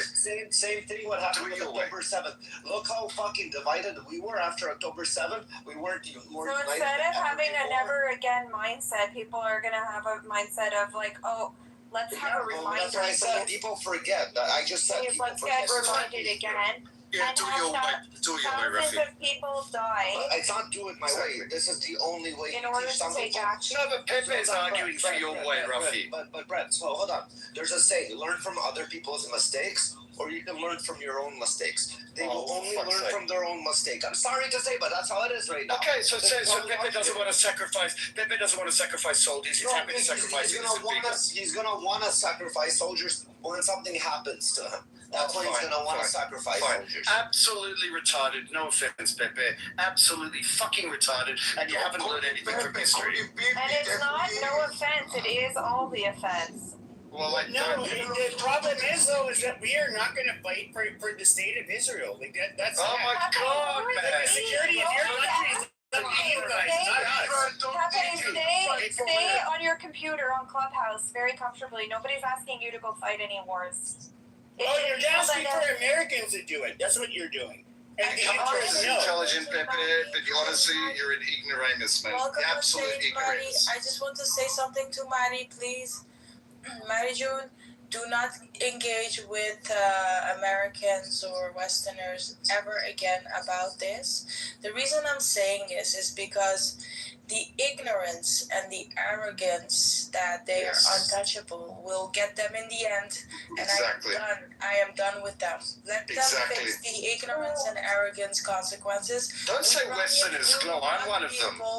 Anytime ever again. But I'm a fucking Westerner. Honestly, I don't understand one thing. Not you guys. I mean, you know what. I don't know why some Americans that are against this war. Because they lack wisdom. They lack wisdom. It's okay. No. Let me ask one question. I understand they might have any opinion about this war, but why are they angry at Iranians and Israelis for that? It is your president that is deciding about this war, and this is the one that you voted for. Okay? You voted for your president. Because when we voted for him, he said no new wars in the Middle East. Yeah, I understand. No new unjust wars. No new unjust wars. Now that president is in office and has decided to do that, and you have, the process, how to do it and how to react, okay? This is your country that is deciding. Why are you trying to make it about us? Like, if we said that we want the war, Donald Trump changed his idea and started attacking Iran? Is it like this? I changed the title of the room. You don't understand. Why do you think it is about us? Why do you think it is about what we think? It's not about you. Pepe looking for someone to point the finger on. And the Jews. It's the Jews, it's the Iranians, it's everything beside himself. It's also Santa Claus. Because this fucking loser piece of shit That's irrelevant, Shooky. That's irrelevant. Totally irrelevant. No, it's not, because we're talking about war and who our country sends. It has nothing to do with me personally. Can you, Pepe, not interrupt So, Shooky, stop directly attacking people. Speak normal fuck you to people. Shooky was being nice, Ruffy. He was being nice. The way that I want. You don't like it? Fucking kick me out. No, sit on my cactus. You steal a child next to me. You steal a child next to me. Sit on my cactus. You steal a child and don't teach me how to talk. I'll teach you how to fucking talk. Because no, you're not. Rafi, no, you're not. You can kick me out. I'm not gonna. No one's kicking you out. No one's kicking you out. And don't tell me how to talk. Rafi also realized, okay, that he grew up in the country. His kids serve in the army. That's why I said put the Jew card away. No, it's not a Jew card. Stop. We're fucking talking about. You don't believe in your Judaism. This is your fucking problem. Buttercup is infiltrated Ruffy. Buttercup is infiltrated. Not an American. Yes, Mary, you can. 1 second, give me a second. Again, as I said, I'm 100% for this fucking war. I'm 100% for this war fucking yesterday. And yeah, but don't control people and how they talk, though, Rafi. But I don't know. But people are, again, getting emotional. And I'm explaining that the... And we have all the right to be emotional. They raped our sisters and our daughters, and they killed Rafi, the same way... We have all the right to fucking be emotional. Rafi, the same way, okay, the Iranians are emotional about their people. We are as well. And that's why we're late to them. But don't control people and their emotions. You cannot. You cannot, Rafi, because you cannot relate. You fucking grew up in Canada. Sounding whiny. Oh, now we... Rafi, you spend too much time with Buttercup, Rafi. I feel like you spend too much time with Buttercup. Honestly, I listen to you guys when you guys are all together in your fucking echo chambers. This is not about echo chamber, Rafi. You keep saying Jew card. This is literally an echo chamber. Yeah, it's an echo. If it was an echo chamber, Pepe, you wouldn't be in here. It's not your narrative, and you're not happy with it. That's why. Again, we're speaking on Americans. An American is not a Jew. An American has nothing to do with Israel or Iran. Before Americans, I'm sorry, and anywhere in the diaspora, we are Jews, Rafi. At the fucking end of the day, it doesn't matter where the fuck you live. You have to fight the war. You want me to go sound like this? It doesn't matter where you live, Rafi. At the end of the day, I'm not gonna go as a Jew fight a fucking war for fucking again. I'm not down for us to lose fucking people for the Jews, for example. I'm not down. It's okay. Israeli soldiers for the Jews. In Vietnam, it was Jews that fought for America. Rafi, we fight for everybody. Every war, Israelis was there, Jews was there. Shuki, never mind that. Every single fucking natural disaster that happens in the... Sorry. Opinion on that. I'm sorry. I just wanted to share my 2 cents as an Iranian and current, not so emotional one, because I had given all my emotions away. I have said I need therapy. So I'm just going to talk kind of hardcore, hard cold facts. Is that you Americans, I understand you have different agendas. You have a strategic people working in higher places that are smart, and when they usually dive into a plan, they have different agendas. They try to reach different checkpoints. So your presence in Middle East is not just for Israel; it's also for your own agenda. And you can see it from how from the ceasefire, how Trump stopped the war. Iranians were not happy. Israelis were not. You can see a lot of people were killed in all different places in Middle East, in Iraq, in Israel, in Palestine side, which doesn't exist, but I'm not getting into that shit. And also in Iran, who were executed. But you don't give a shit about that, so I'm not getting to that. You are here for a deal. Even now, Trump is fucking them in the ass. He expects something in return, something financial, some incentives. So you guys are not really here to play hero. And By the way, none of you have military power. I mean, some of your family members can be in military, but you're not high decision makers. So you cannot stop your president that much. The Congress couldn't.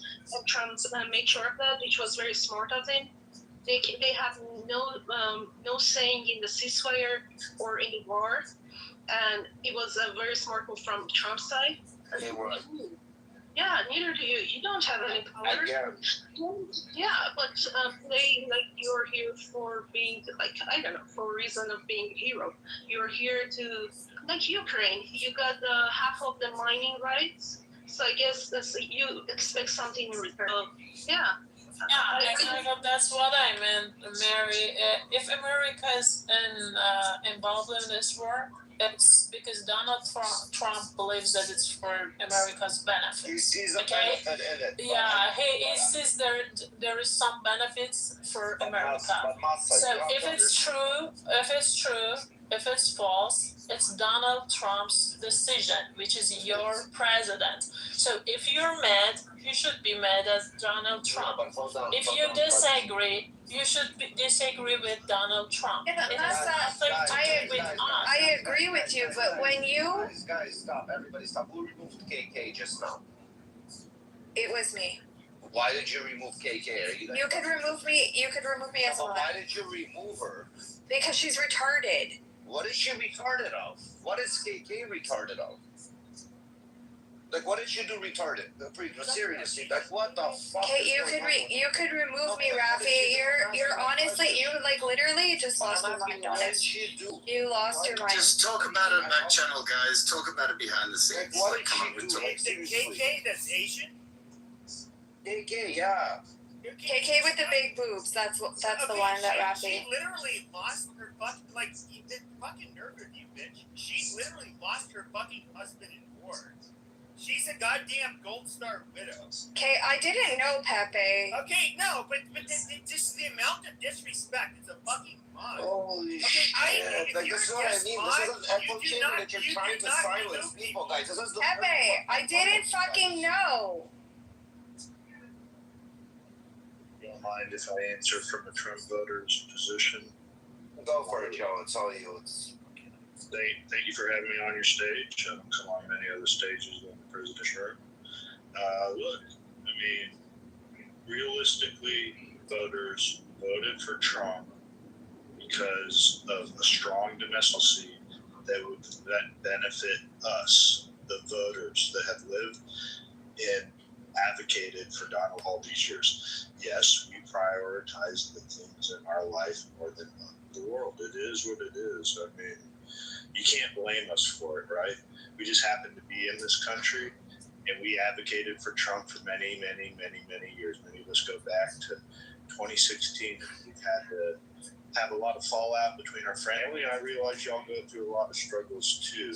And you know, your positions are related to what benefits you in your life with Donald Trump. But you can't blame us when we advocate for a strong domestic policy. And that's largely why the war's not popular. And it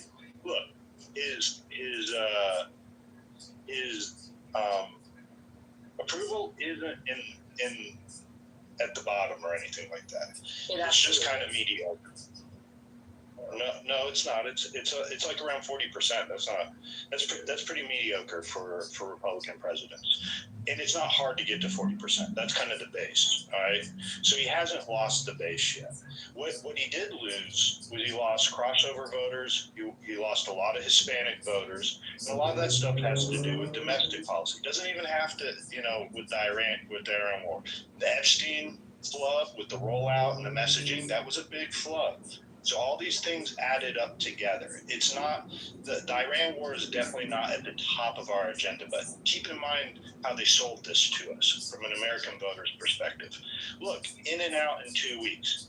He with the bombing last year, he stayed afloat. He was still above water.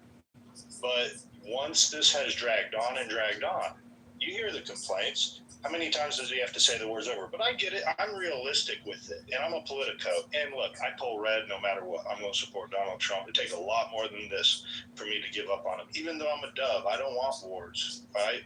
Realistically, I don't want wars. I would hope the Middle East gets their shit together and starts policing themselves. But if you want to know what the agenda is really about, it's about saving the pedal. Because if we lose the petrodollar, what we here in America we know of our life will change significantly. It may be across the entire world, but the global economy, like it or not, is because of the American Navy. We're the ones that have largely defended all the trading routes. So it's really important for the whole world, as we know it, that America stays strong. And that's kind of, look, I get it where y'all are coming from. I'm sorry if y'all have any animosity that we don't have the same. Why do people keep saying that? Listen, we know America is here for their own benefits. Okay, we know damn well, you know damn well, we all know, we're not stupid. And we know that, exactly, and that the Americans voted for this as well. We know that too. Okay, Americans voted for this. Okay, and so they're here for their own benefit, and that's that. Don't be sorry for us. Stop addressing us, please, as if. Just don't. Like we're stupid. Okay, cool. I mean, I'm not talking to you like you're stupid. Then why are you surprised about many Americans not supporting the war? No, we're not. Guys, Mary just said exactly what you said. 1 second, I need to interrupt the room. Guys, I need to interrupt the room. I'm going to be opening up another room, and we're going to have to migrate, guys, because I want some people to return. But yeah, guys, we're going to open up another room for us. Pepe's going to jump in and post it on the Jumbotron. Just migrate there, and it's going to be a sick conversation. Give me a second. I'm just saying that Mary said the same thing as you, Joe. She said the same thing. Cool. I mean, should I not spoke then? No, I just mean people. I respect what Joe just said, Glow. I don't know why you got defensive. I respect what Joe just said. Being sorry for us. You don't need to be sorry for us. Just don't. Well, we need to be sympathetic to the cause, Glow. It's not about being sorry. What Glowment was condescending. Like, we understand we have one of the highest IQs in the world, but IQ doesn't count because we have different types of intelligence. But what she meant is that we understand because we have been fucked over by USA before under a different party, which was Democratic Party. They always fuck everything up in the Middle East. So that's why we were kind of happy that Trump got here. And he made one little mistake, and that was giving a chance to the mullahs. Like, he was saying that he was testing them, but dealing with them actually, like, I understand that he wants Arabs' business because a lot of Arabic countries started buying weapons from you. He got $19.1 billion deal with Qatar over buying a foreign direct investment, FDI. So I understand that this war can be kind of like a showcase of weapons for Arabs to buy new shit. But at the same time, we understand all of this. We have to, because our existence depends on it. Israeli people's existence depends on it. So we understand that. And yeah, I think that's what Glow meant. And what Joe was saying that it actually makes sense, and it was very similar. Like, it resonated with me, and I understand. But I think the mistake with America is that they were staying too long in the Middle East. That was your first mistake with Afghanistan and Iraq. And I think average Americans agree on that you have stayed too long. And you should have finished the job way sooner. I understand that these fucking mullahs are fanatics and it's very hard to do so, but I think you should never make a deal with them, even if it gives you Arab business or something. I'll tell you what, guys. Okay, so the link, I'll give you guys a few seconds. The link above on top there. It's a new room. And for those of you that are in here, like KK, especially, we're reopening KK. She made the ultimate sacrifice. She's been raising her children that she had that man.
America is not really divided. Oh, really? It's not? Which country do you live in?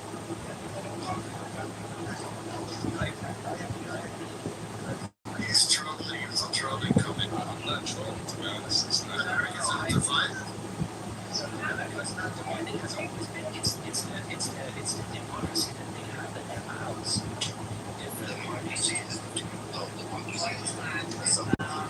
And then you emphasize the country, education. But the problem is No, exactly. Let me tell you why it feels divided. It feels divided because the people that comes from the outside, immigrants, right? They come out here and make friends with the white people. And the white people are nice. They don't want to say, I don't like your country, I don't care about your country, so they go with them. You know what I'm saying? That's why it feels divided. Are you Eritrean? Are you from there? Yes, I am Eritrean. Are you a Jewish Eritrean or Christian? I'm a Christian Eritrean. Orthodox. No, I have so many Eritrean friends who are Jewish and they're very nice people. Really?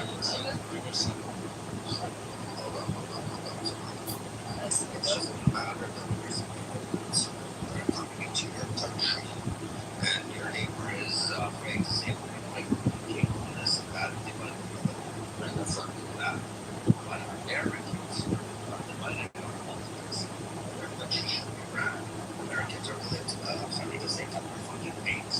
It's Donald Trump because they thought the world was coming to the fucking end. That's the kind of democracy. That's the kind of democracy that they have always had. Americans are lucky to their mother and father, people. This is the thing they want. Many people got it already. Here, let me finish.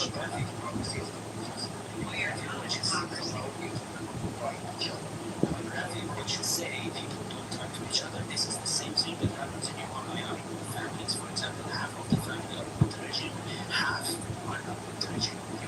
They're against the regime, so that's something common in every society. Many people in Russia also put Putin. Okay, so what I'm saying, this person listen, that's why this big fucking asshole stars any opinions. But it's not the same as it's pointless. It's that's dangerous what you're saying, Bradley. But it's dangerous, but it's not dangerous. Allow them to be people that got it wrong. Because right now, this generation that's been being raised for the past 10 years has been getting indoctrinated in colleges and high schools. Teachers being one-sided and pushing a one-sided narrative are the next generation to people. The baby boomers are the majority population of this unstoppable. And these ultimately military moving accountable. And they can destroy America from within. I'm sorry to say. You would remember that each and every American so like I hear you that foster as the whole college so you want to say I'm telling you. No, they are the ones that stand. Yes. Yeah, that's why they killed Charlie Kirk, because they wanted to stop the younger people. So what happens is the reason college, I speak from personal experience, is that we're keeping in this like couple of sense of like righteousness when we need to come out and make this for a better place, and then it's a false pretense. And then anytime you have the ability to money in this like residential like your 30s, mid-30s, you switch parties because you feel taxation is it's not about money, Bliss. It's not about money, Bliss. It's not just about money, Bliss. No, I'm saying that things are worship of us too. Really do. It's really what happens. It's a big part of it. We're saying, And speaking from experience, I was a bleeding person. you study all our life, you get a good job, you get paid well, and then you start taxing me on these switching parties. I got tear gassed and then I stood up for things, right? That's the good thing. And I protest, and then, then I became an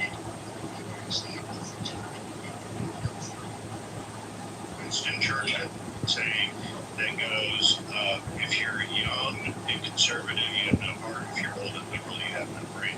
This concept has been around for a long time, though it's kind of simplified. Look, you got duped when you're younger. I've been voting Republican and I'm conservative all of my life. But you can call me a cold-hearted Republican, but I just didn't fall for the lies. However, what they've done, and they've done this in our country before, is to replace the liberal voters. Because yes, it is pretty natural for when people are younger, they vote Democrat or left, and then as they get older, they start to vote more conservative because they want to hold on to the life they grew up in. That's really what it's all about. But then they start to replace that. They start bringing in mass immigration, and I think that's what's going on in a lot of these other countries. Yeah, that's happening all over the West. Mass immigration. But in Canada, it's another division of Europe, just in America. There are 100 million immigrants in here. The past fucking, I don't know how long. The past 5 to 7 years since fucking Trudeau about this. And we have a liberal party. So that's why if you're American, you shouldn't listen to immigrants telling you you're divided because he's the one that's really trying to divide you. So that's our immigrants. So I'm not talking about you every. I'm talking about general. That's our immigrants. So the problem is it's the people that suffer because you can choose as an American people to be better than me. And to let them, and you choose not to allow them to immigrate to assimilate into your culture. You say, you know what, we should learn about other people's cultures and start to assimilate into their culture. Yeah, that is American weakness. That is an American weakness. By you assimilating into their culture, when they come to your homeland, they have to, like people speaking, when we migrated, we had to assimilate. We didn't push the narrative. I was Russian. I was fucking this, that,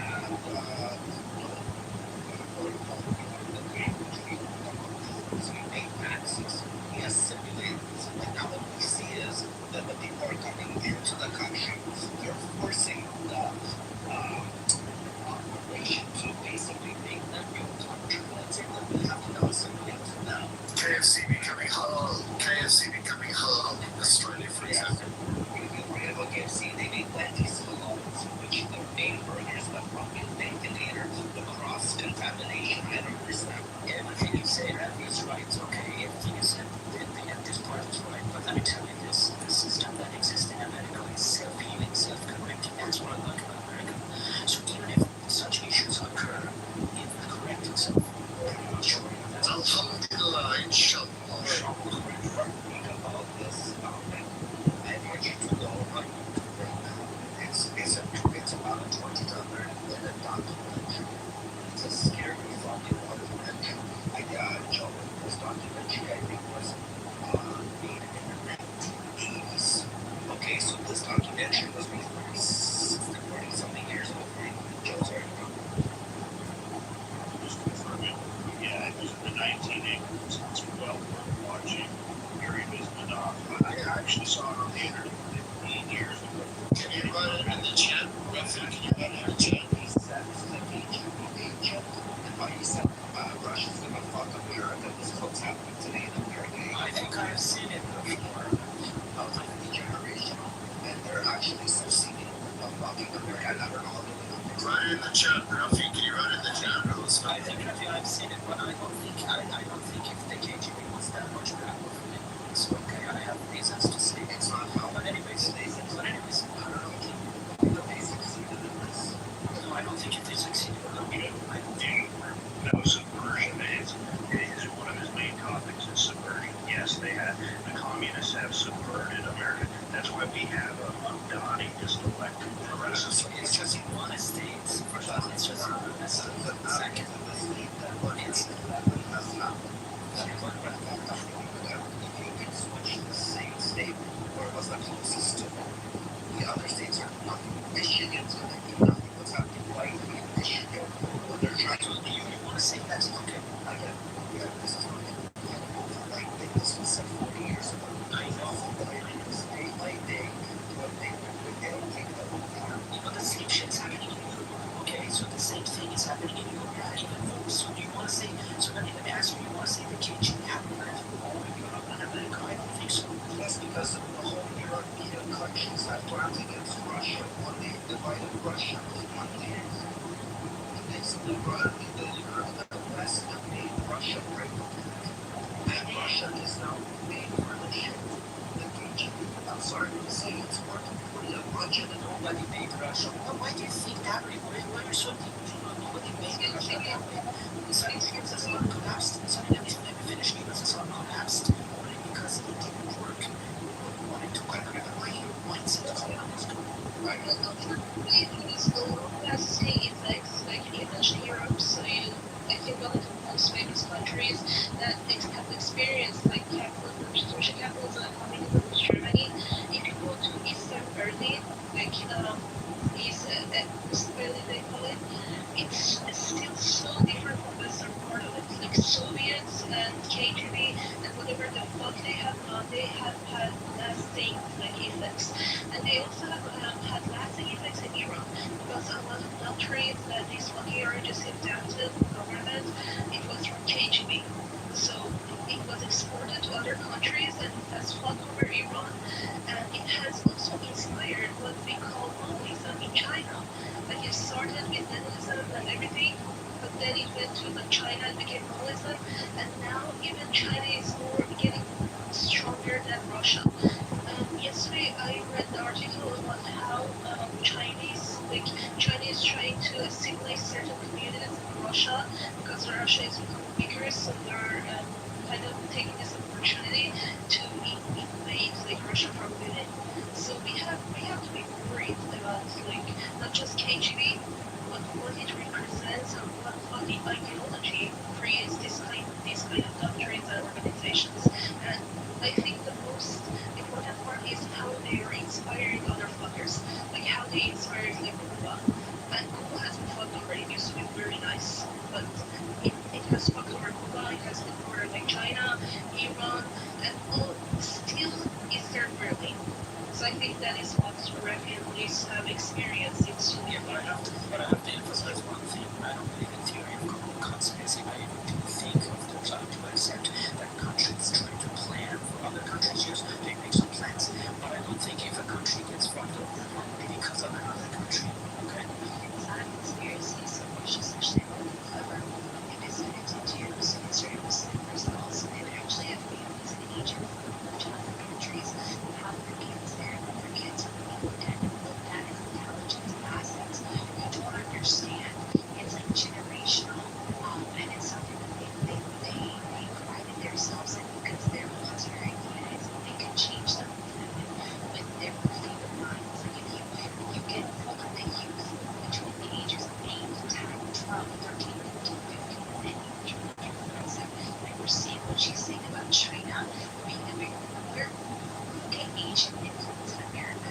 Look at all the kids eating fucking ramen, and it looks because some of them, well, it's just ramen, but it's really not because it goes further than that with the anime and some of the characters and deeper than that. And it's a part of that intelligence that plays on the movie.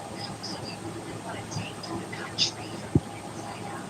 You take mass intelligence. So it's a good thing Trump wants to become a congressman to come in, right? I mean, I just What you got?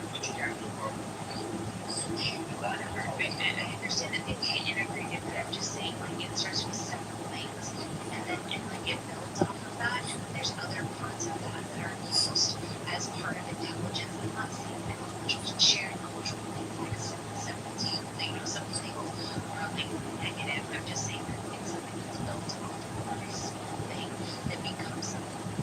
So guys, I want to let you know I want to let you out.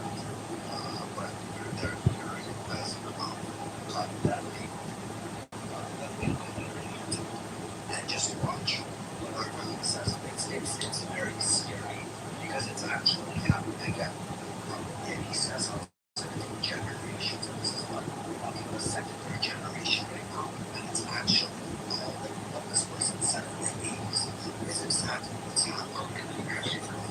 If I'm watching that fight, someone has a counter argument to that, I'm not sure.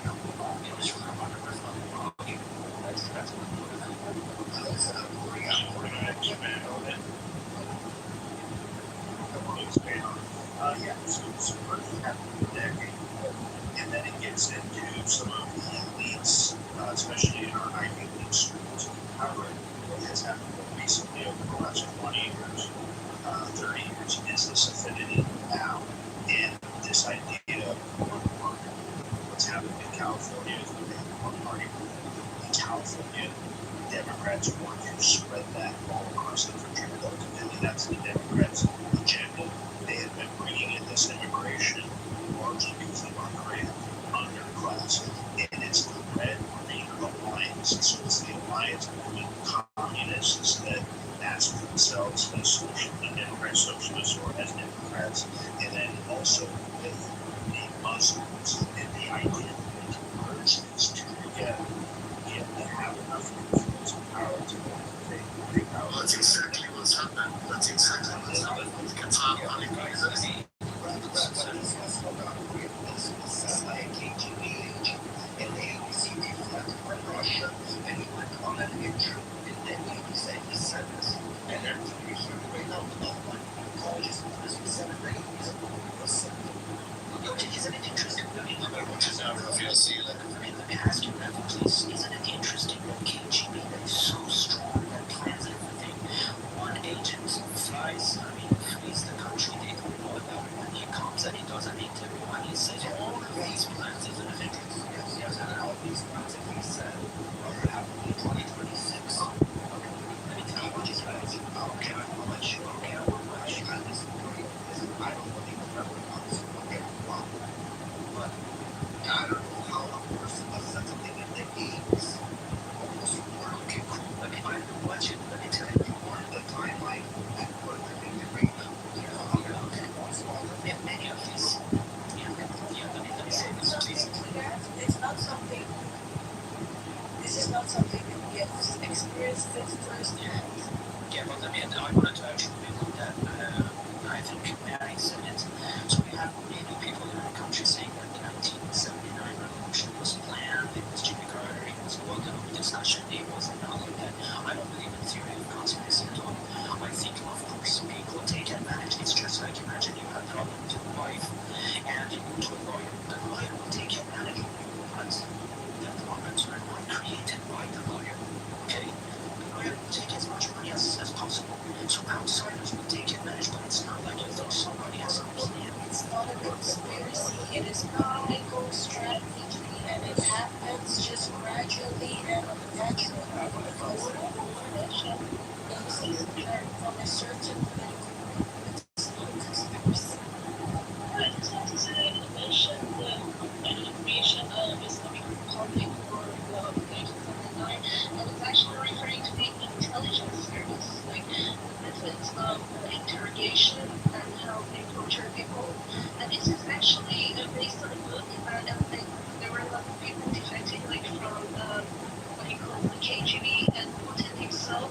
He actually sold out a lot of his hirings, and that's how he survived it. It was actually I'm not getting into that, but you have to read history, you have to read certain books. I'm not like this and tell you to read books or something, but when you get your facts together, historical facts together, it's not conspiracy theory. I'm not about the revolution. I basically talked about the intelligence, about the system that they use, and it has been used in a lot of countries. That's not the issue. It's not about the political organization or system. It's not about say Iran has theocracy, China has communism, or it's not communism, it's communism, or Russia has Leninism. It's about a system. The countries cannot run on few. They need a certain system. They need population control. If they have that ideology, there's belief system. KGB basically came up with a lot of these things. And that has unfortunately inspired a lot of these, I would say, dictatorships all around the world, Cuba, China, or just everywhere. And that was what I was referring to. So, yeah. Thank you. One of the reasons that our brain resorts to theories of conspiracy is because our brain is not meant for difficult tasks. Theory of conspiracy is exactly like religion. Religion gives you the simplest answers. Why are we here? God wants us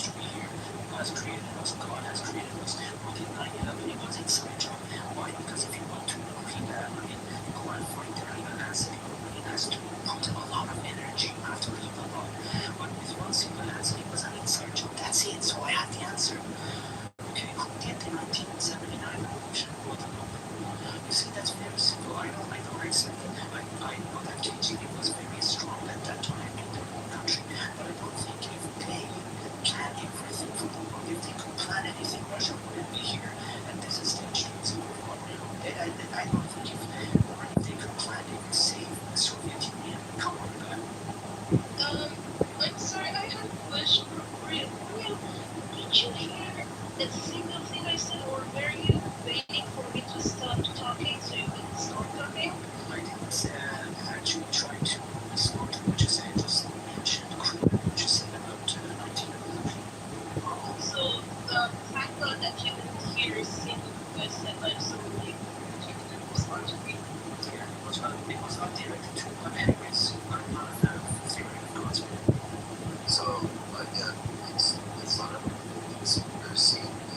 It's kind of weird when you're saying that things, or 15 things, in 40-something years to warn the population this is what's going to happen. And 40 years down the line, when it says it's going to take generations, and this is happening, that's scary that some guy randomly came and said everything's what he said is going to happen this happen. That's what's scary. It's not a conspiracy. Because now we're experiencing with our own eyes. Or when he said it, we can see it's a conspiracy. Oh, he's talking nonsense. But when it's unraveling in front of your eyes, it's a conspiracy. It's making sense. What's interesting for me, I think what's interesting to me is to most Russians that I talk to, or countries that are close to Russia, they think exactly the same thing. I mean, the theory of conspiracy is so strong, and so funny. I'm telling you, if KGB was so strong, it would prevent the Soviet Union from collapsing. Yeah, he explains, because again, this is a different member of our local war doesn't mean it was a war of wars, right? When it was the film as a war. War was not really a war. It was a war of words. But they still classified it as a war. So same thing with this again. This was that time war that divided Russia and Russia just using words. They play what Donald Trump was trying to do with Iran. Art of being killed, for example, and he was trying to explain this that without going himself first, he's talking about what to play. Just talking things that they talk is what I'm saying is serious. This is what they did 40-something years ago, and everything that gentleman said is happening. Nostradamus has much more better predictions of human behavior to this stuff. Correctly, he's not going to believe you. He's just here in a one-way ticket. He just wants to know what's in the world. So don't waste your time and to explain your Watch the video, it's free. It's an interesting video, it's very educational. You don't become any stupider. Something you become smarter. The more you learn, the smarter you get. If he chooses to watch and educate himself, he can make a decision on this conspiracies or bullshit is actually happening here. Why is it happening? And why was this happening for so many years ago? This didn't happen. This random guy came on a fucking TV show that had an intro and this is happening. I think there's a Chinese professor who has predicted a lot of stuff. Again, I'm not sure if you've heard about him. Let me find the name. There's people that live above. No, I mean the same thing that you're saying. The same thing. The same guy that you said in 1980 or whatever. What is he predicting? So let me find his name first, just a second. Is he predicting fucking no, about politics? It's not politics. But, you know, was a Jew, something like that. He's not even a professor, he's a teacher somewhere. Yeah, he's not. But the biggest stuff there is it's Nostradamus. Come on, that's amazing. Again, we respect Nostradamus. I'm not really you respect Nostradamus. I don't respect him. Anyone can say anything. You can understand. You can navigate his statements the way you want. Just random statements. I can say for example, random statements, and everyone can understand what they want. Again, this wasn't spoken in code, or this wasn't written like the fucking Torah or the Quran of fucking the cycle. This person is speaking plain English and telling you in plain English what is going to happen compared to what is the wrong thing. Because the sword and the KGB, they're talking to him from Kitover. And everything what he said is happening today in America. That's all it is. That's Hall of Fame. He later became on stage like something years ago when none of this was even so light. Nobody would think this is true. I can watch and imagine hearing this in the public meeting. This was when America was the proudest and like patriotic, proud, and you hear this nonsense.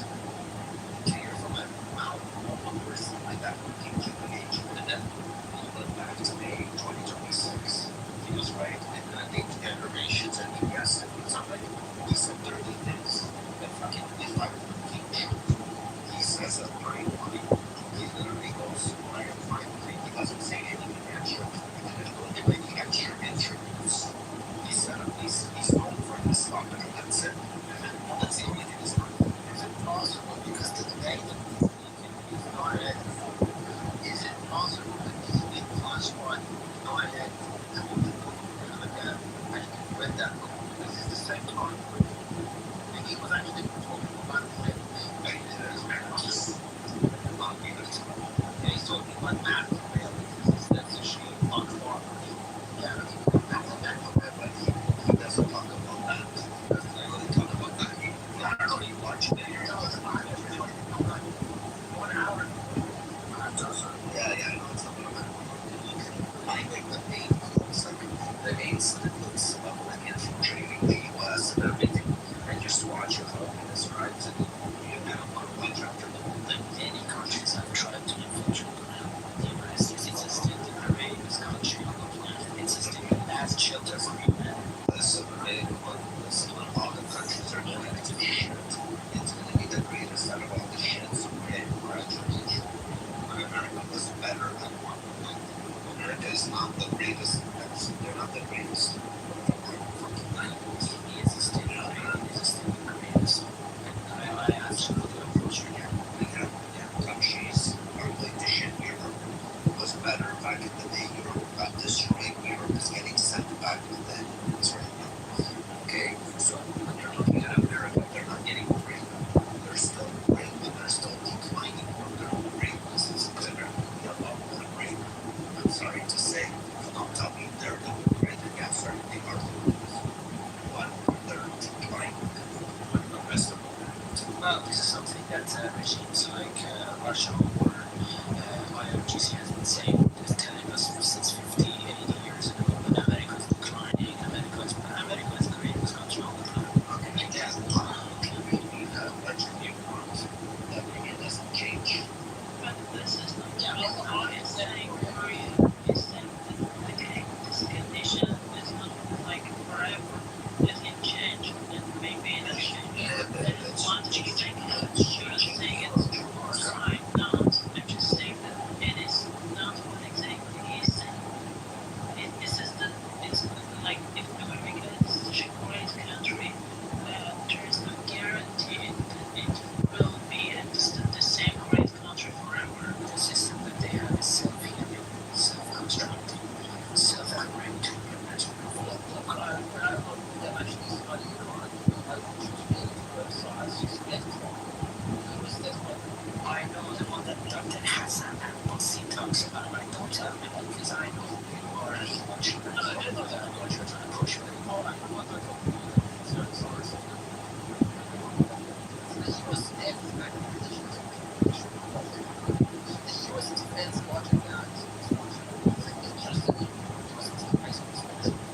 so in the next 5 years, in fact, this act of national that we're talking about $45 trillion, meaning that the U.S. has to cut down defense budget for it's one way around. This is a fact. In the 90s and 80s, the actual national debt is less than $5 trillion. It's $40 trillion. This is to Iran. It's not about Russia. It's economy growth. It's not exploit. I mean, this is a serious matter. That's absolutely sorry. At the same time that I disagree with Korea, I'd rather die than being on the same side with you. Okay?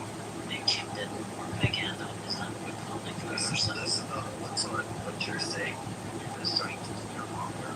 That's all bullshit. Trust me. America's not going to do it. That's one thing I promise you. That's impossible. Especially like if it's like countries making sure to keep the facts over. Yeah, but this point is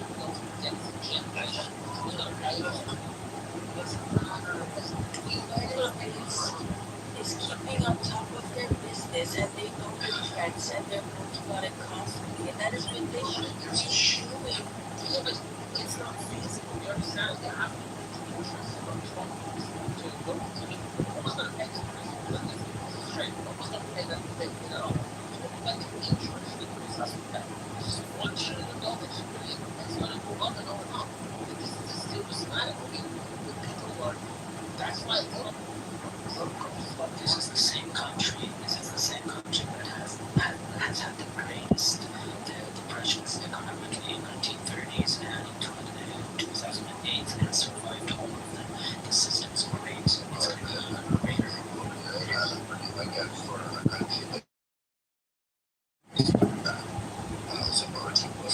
Was bad, and that will survive.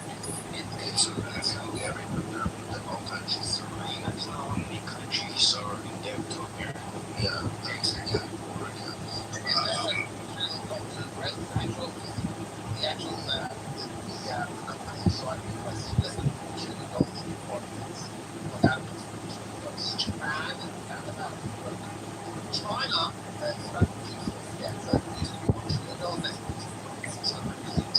so this is a serious matter. This debt issue Sure, are you Iranian or others were saying you were pretending to be Iranian? Yeah, I'm from Rafi, the way you talk, it's as though I'm hearing the same narrative that I just had.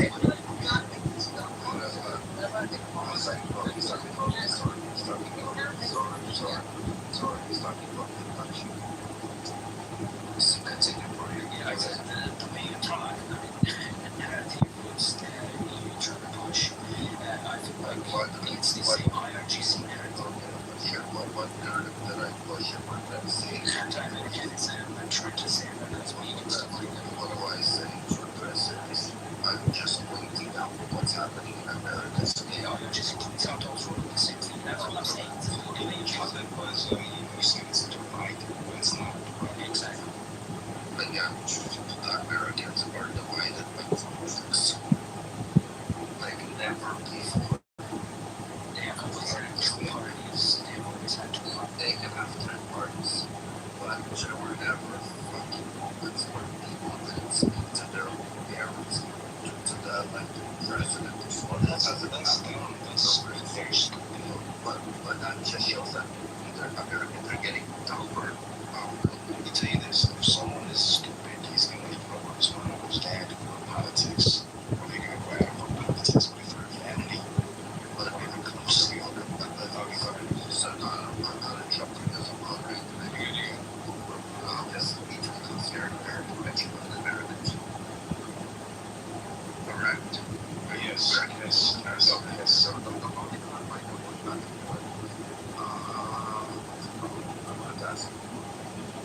How are you like in your 30s?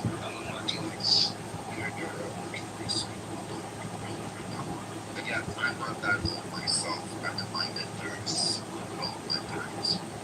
I remember America. I just proud of Americans. Where you go, all Americans had fucking chests out. Or they could literally chest out. America was, I don't know how to fucking explain it to you. Like, you hear America, you piss yourself.